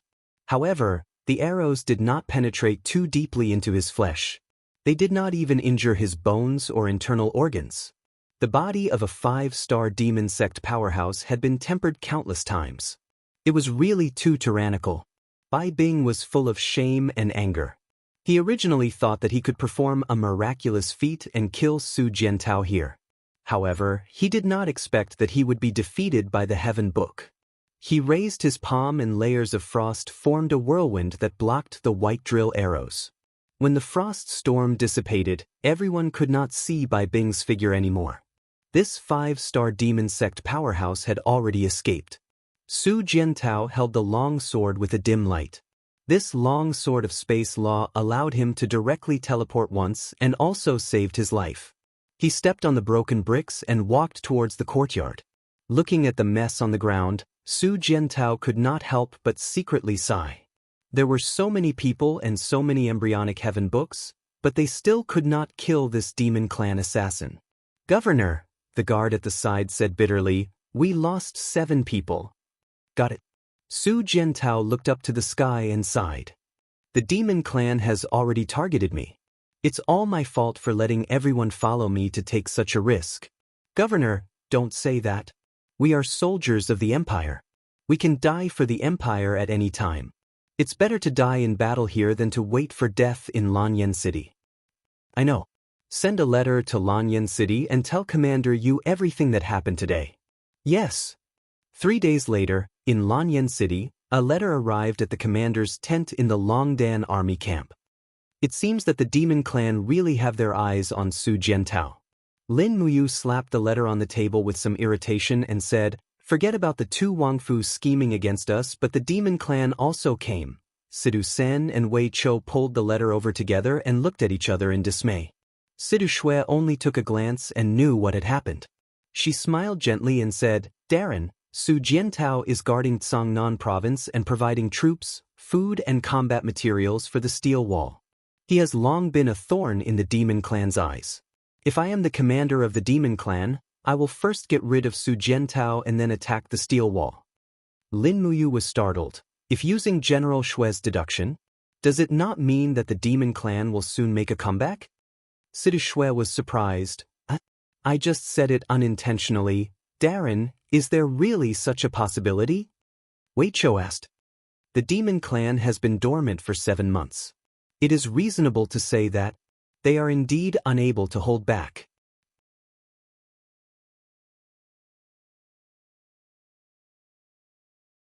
Chapter 572. Zetian Palace, Yangexen Pavilion. Purple smoke slowly rose from the incense burner, lingering around the pavilion before dispersing with the wind. Qin Yin, dressed in a plain dress, sat on the dragon bed with her palms crossed over her abdomen. Rays of golden energy were generated from the true dragon god binding chains and accumulated between her palms. Not long after, her long dress began to dance slowly, and rays of golden dragon power flew out. She couldn't help but let out a moan. A sharp pain came from her high, as if her entire soul was about to be shattered. Xiao Yin. Qin Han looked at her from afar and whispered, don't give up. Success or failure depends on this. Concentrate all the power in your high into your soul. You must break through this shackle. Wu.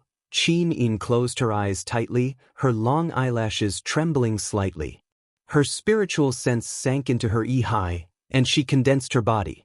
She held the heaven-suppressing sword in her hand, but she saw that her high had become a chaotic space. The space between heaven and earth was completely distorted, turning into an invisible force that crushed her high. It was as if a huge whirlpool had descended from the sky to crush her high. This is the spirit-breaking stage. It is a once-in-a-thousand-years opportunity. You must master it and break through it. Qin Han's voice came from the sky above her high, like an oracle. Qin Yin gritted her teeth and raised the heaven-suppressing sword with both hands. The dragon power in her body continued to gather into the sword. The sword light shot up into the sky, and the image of a divine dragon lingered around the sword light. In terms of mastery of dragon power, Qin Yin was indeed unparalleled. The sword light pierced through the sky and entered the huge black whirlpool. But there was a roar of thunder in the sky, as if it was resisting Qin Yin's counterattack. The chaotic whirlpool descended quickly, crushing her to the point where she almost couldn't breathe. If this continued, her high would probably explode and become barren. Hong! Under the activation of the dragon power, an azure dragon broke through the sky and lingered around Qin Yin's sword. In the next moment, it pounced into the chaotic whirlpool in the sky. This was the power of the Dragon Slayer formula's 6th stage, Azure Dragon Break. The Azure Dragon entered the whirlpool and roared continuously. Rays of golden light shot through the darkness of the chaotic whirlpool, but after nearly half a minute, the dragon's roar gradually stopped and its power disappeared. Azure Dragon Break didn't work. Qin Yin's beautiful face was covered in sweat, and her face was a little pale. She gritted her teeth and continued to activate her power. This time, She activated almost all of the dragon power in her body. In an instant, golden light soared into the sky, and images of primordial divine dragons appeared around her. Under the infusion of the dragon power of the true dragon god binding chains, these dragon images solidified into true dragons covered in golden scales. Thousands of true dragons were at the same level as Qin Yin, and they charged into the sky. Buzz, buzz, buzz, heaven and earth trembled, the entire Yi was on the verge of destruction, but Qin Yin had to give it her all. This dark chaotic energy had been entrenched in her Yi for half a month. If it was not destroyed, Qin Yin's realm would remain stagnant, remaining at the first heavenly layer of the Saint Realm. Roar, roar, roar. Thousands of golden dragons rushed into the chaotic vortex, spitting out dragon flames and unleashing dragon power. They wreaked havoc wantonly. For a moment, the chaotic vortex began to distort rapidly, and the originally dark space also began to shine with golden light. Pang! An explosion sounded, and the chaotic whirlpool instantly collapsed. The sky above the Yi returned to a clear state. But Qin Yin's entire body's strength was almost depleted. She stood blankly in the sky above the Yi, breathing very quickly. At this time, Qin Yin noticed that there seemed to be a new kind of energy slowly gathering in her Yi. She looked up and saw that above the Yi had returned to a calm state. Rays of light appeared in the surrounding seawater, gathering continuously in the sky, as if a newborn baby was being born. That is, Qin Yin was stunned as she watched. As the rays of light became denser, a pure and holy aura and power filled the entire Yi space. She slowly flew over and got closer and closer to the core of the rays of light. Finally, she could clearly see that under the countless rays of light, there was actually a small gemstone. This gemstone was only the size of a bean, but it was incomparably lustrous, transparent, and beautiful. Moreover, Qin Yin could actually feel a vast and boundless power from this small gemstone. Moreover, this power was completely different from the power of Do Qi. This is godhood? Qin Yin's spiritual sense slowly flew out of the Yi, and after returning to her body, she let out a deep breath. She could not help but look up at Qin Han and said, "What is going on, ancestor? What happened to my body?" Qin Han sat upright in his chair, his eyes filled with love. He smiled and said, "Xiao Yin, ancestor wants to congratulate you. You are probably the first person in tens of thousands of years to successfully nurture the god of destiny." Destiny over Godhead? Qin Yin was baffled by Huang Xiaolong's explanation. Qin Han nodded and explained, "Do you still remember 10 days ago when your Yi began to turn dark and you could no longer use the power of your soul?" "I remember. This phenomenon is called the chaotic demonic whirlpool. It is a phenomenon where the power of darkness between heaven and earth invades the soul. The power of darkness is the same as the 8 great laws. It is a spirit that lives among all things. It will only invade the purest of souls. Therefore, the birth of the chaotic demonic whirlpool in the Yi is a kind of misfortune. The probability of this misfortune occurring is less than 1 in 100 million. Qin Han smiled slightly. "Fortunately, you have one of the strongest bloodlines in the world, the true dragon bloodline, and the dragon slayer art that Chu Chu taught you has tempered the power of the true dragon bloodline. Therefore, Xiao Yin, you can use your true dragon bloodline to dispel the chaotic demonic whirlpool and form the god of destiny within your body that has been nurtured for decades." "Ancestor, I still do not understand." "In short, Xiao Yin, you were born extraordinary. You were destined to be extraordinary when you were in your mother's womb, because in the depths of your Yi, there is a god of destiny that exists in the form of spiritual power." "God of destiny?" "That's right. Your cultivation has improved by leaps and bounds these past few years. I think the biggest reason is the awakening of this god of destiny." Qin Han stroked his white beard and smiled. "All cultivators in the world can only form their own god of destiny through cultivation after they step into the divine state, but you were born with a god of destiny, and it is the god of light, a god of destiny that can only belong to a god emperor. This is the god of destiny that the ancestors spoke of." The probability of having a god of destiny is originally only 1 in 100 billion, but you actually have the body of the god of destiny. I'm afraid the probability is only 1 in 100 billion. Qin Yin sat there in a daze. But ancestor, Xiao Yin, don't be confused. Your power has been released. Give it a try and see what kind of cultivation realm your power has reached now. Oh, Qin Yin was dubious. She opened her palm and exerted force lightly. Suddenly, a fiery red fighting aura rose. This power was all too familiar. It was the king's fighting flame, one of the powers that Lin Muyu was proud of. My king's fighting flame. Qin Yin was overjoyed. Ancestor, Xiao Yin has stepped into the Holy King realm. Qin Han smiled slightly. It's far more than that. Xiao Yin, you are still used to using the power in your qi. This way, your power will not be at its strongest. You can try to summon the god of destiny and use the power derived from the god of destiny to try again. Yes. Qin Yin nodded and slowly opened her palm. The power of her High gathered, and the young god of destiny seemed to be summoned. Suddenly, golden light shot out from Qin Yin's palm. Not long after, a bright and transparent golden crystal pillar broke out of her body and slowly hovered in her palm. The power that the crystal pillar emitted was several times stronger than the king's fighting flame. Qin Yin's beautiful eyes almost turned into crescent moons as she said, Ancestor, such a strong power. Qin Han looked at Qin Yin and was extremely shocked. He could feel with certainty that Qin Yin, the Holy King, was the strongest Holy King he had ever seen in his life. Her true power was even comparable to that of an ultimate god. Little Yin, this transparent crystal pillar is a type of pure light energy crystallization. It can be used for both defense and offense. You must use it wisely. As far as I know, in the myriad realms divine realm, only one extremely powerful god emperor has comprehended this kind of power in hundreds of millions of years. Its true name is the celestial dragon crystal. It is one of the most tyrannical law of light attack methods in the world. Perhaps it is not even one of them, but the strongest. Really? Qin Yin's eyes widened and she was already cheering from the bottom of her heart. She smiled and said, Ancestor, I can finally help brother you. I don't have to sit in Zetian Palace and wait for everything to happen, right? Qin Han nodded and said, Your current strength is indeed not below that of you. Even if you activates the 7 Luminaries Fairy Sword and the 7 Luminaries Stars transformation, he may not be a match for the Celestial Dragon Crystal.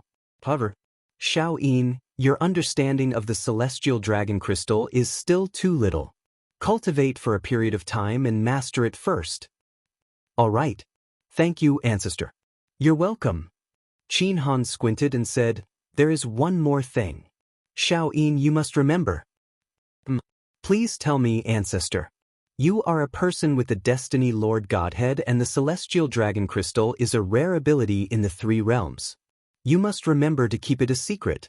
Don't use the Celestial Dragon Crystal unless it is absolutely necessary to prevent others from seeing it. Once this news spreads out, I'm afraid the entire heaven realm will be shaken. After all, you have the Light Law Lord Godhead. In the future, you will definitely be the master of the Light Law in the heaven realm. Perhaps, some narrow-minded gods will not hesitate to use their divine power to descend to the human realm to kill you. When that time comes, 1 or 2 ultimate gods and divine kings will be fine. Yes, thank you, Ancestor. Xiao Yin will keep it in mind. That's good. Go back to Zetian Palace and cultivate. I will be in seclusion for a month. Yes, Xiao Yin will take her leave.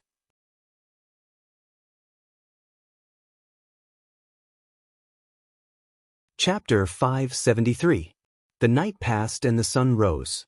When the first golden ray of dawn shone into the tent, Lin Muyu could not help but yawn. She had been busy for the whole night, but there was only one finished product. Sure enough, not everyone could master the engraving technique and the heavenly writing technique. Dong dong. Wei Chao's voice came from outside. Commander, breakfast is ready. Shall I send it in for you? Lin Muyu nodded. Wei Chao pushed the door open and entered. He was wearing the military uniform of a senior officer in the Longdan army camp. The two golden stars on his collar shone brightly under the morning sun. As a senior general, he had always maintained the identity of Lin Muyu's personal guard.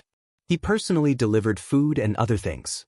Unless it was Bai Yin's turn, he would always stay outside the tent and wait for orders. Lin Muyu took a look. The food was very sumptuous. There was wine and meat. There were 2 full pots of dishes. She could not finish it alone, so she smiled and said, "Drag the chair over, you can eat with me." Wei Chou nodded and smiled. "Okay, thank you very much, Commander." The two of them sat opposite each other.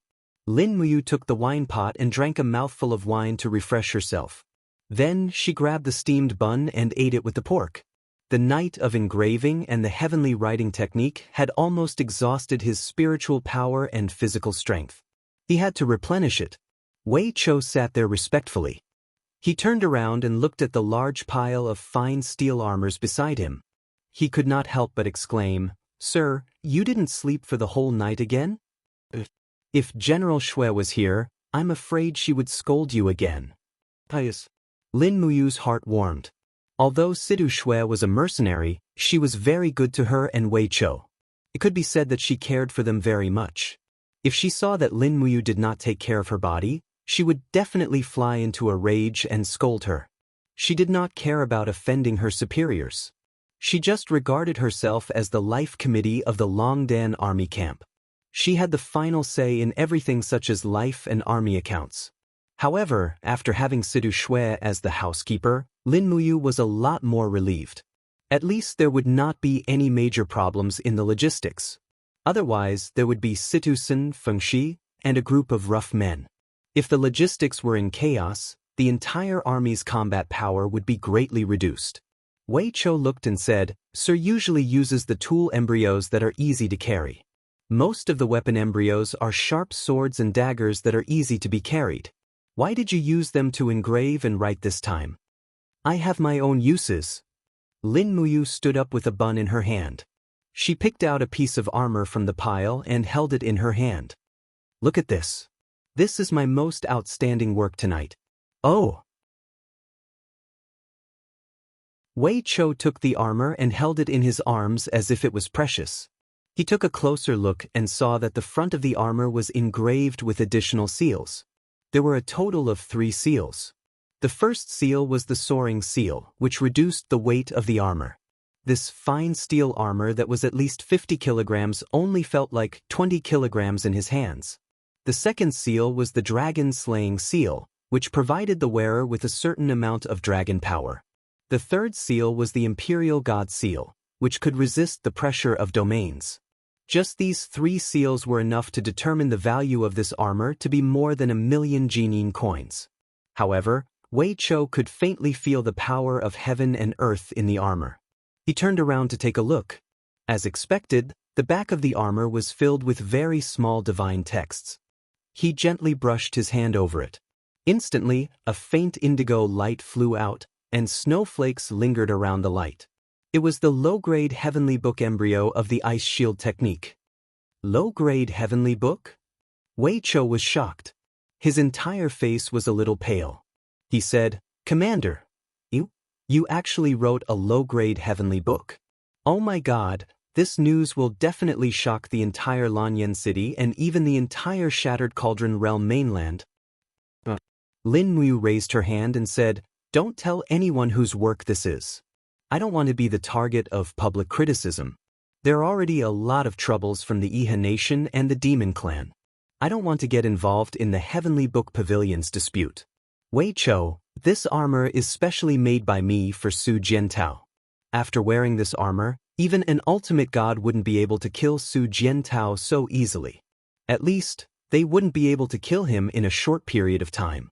Send someone to send this armor day and night to 5 Valley City and hand it over to Su Jiantao. Tell him that he can't die. He's too important to me and the Empire. The highest military order I'll give him now is to keep his life." Wei Chou nodded and stopped eating.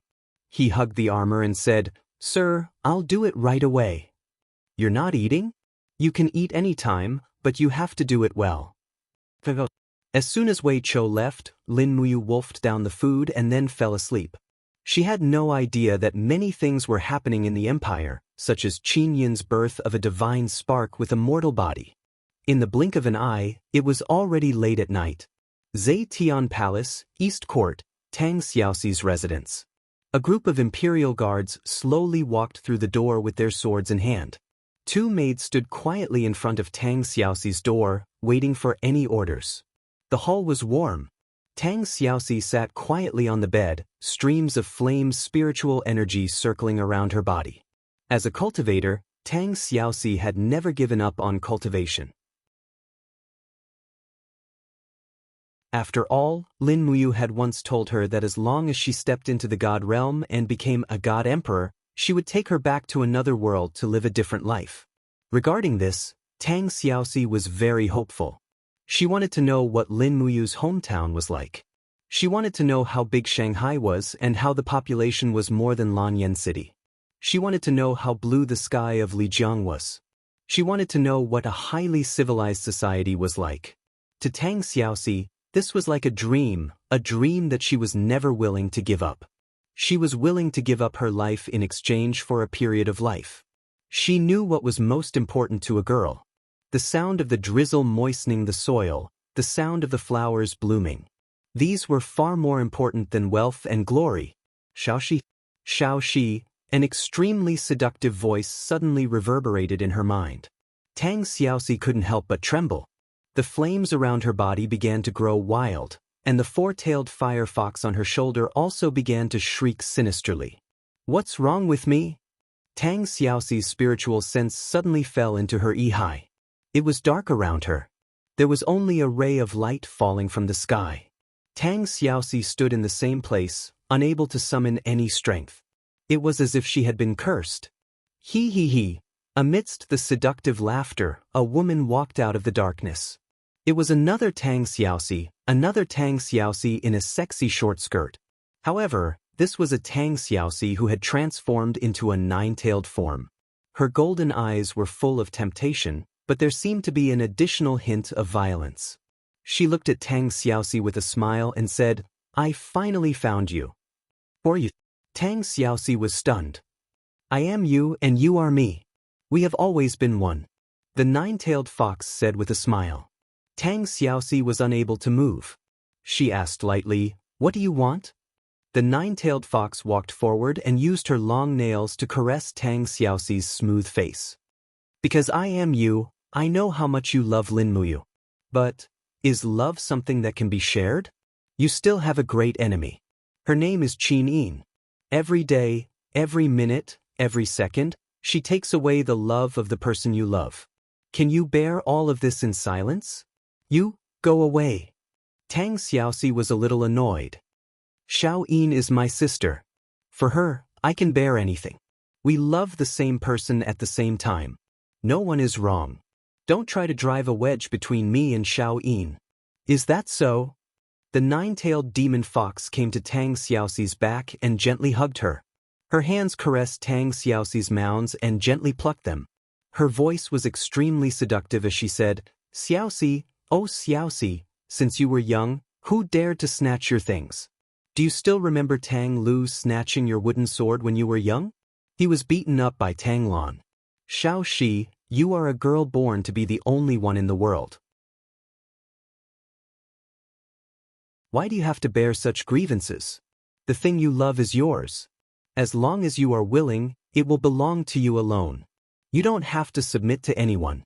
As long as you want it, I will help you take back the person you love." Her voice suddenly became somewhat ruthless as she said, "At all costs." Tang Xiaoxi's mood became even more irritable. She softly shouted in a low voice, "You, go away." Buzz. A raging flame broke out of her body. Tang Xiaoxi broke through the prohibition and transformed into the nine-tailed fox. The raging flames circled around her. She raised her palm and shouted, "Get out of my mind. Divine imprint." Boom. The divine imprint blasted into the empty space. The flames soared, but it did not hit anywhere. The nine-tailed fox escaped from the darkness like a shadow. Only her seductive laughter was left in the darkness. You or me? If you want my power, release yourself. Go away. Tang Xiaoxi returned to her original appearance from the nine-tailed demon fox transformation. At this moment, she hated herself for turning into a nine-tailed demon fox. The restlessness in her heart was so crazy that she could not imagine what would happen if she fell into this kind of madness. Her spiritual sense flew out of Yi. Tang Xiaoxi suddenly woke up. She found that her bed was on fire. It was obviously caused by the uncontrollable power in her restlessness. Come, Princess, we are here. Call someone to put out the fire. My bed is on fire.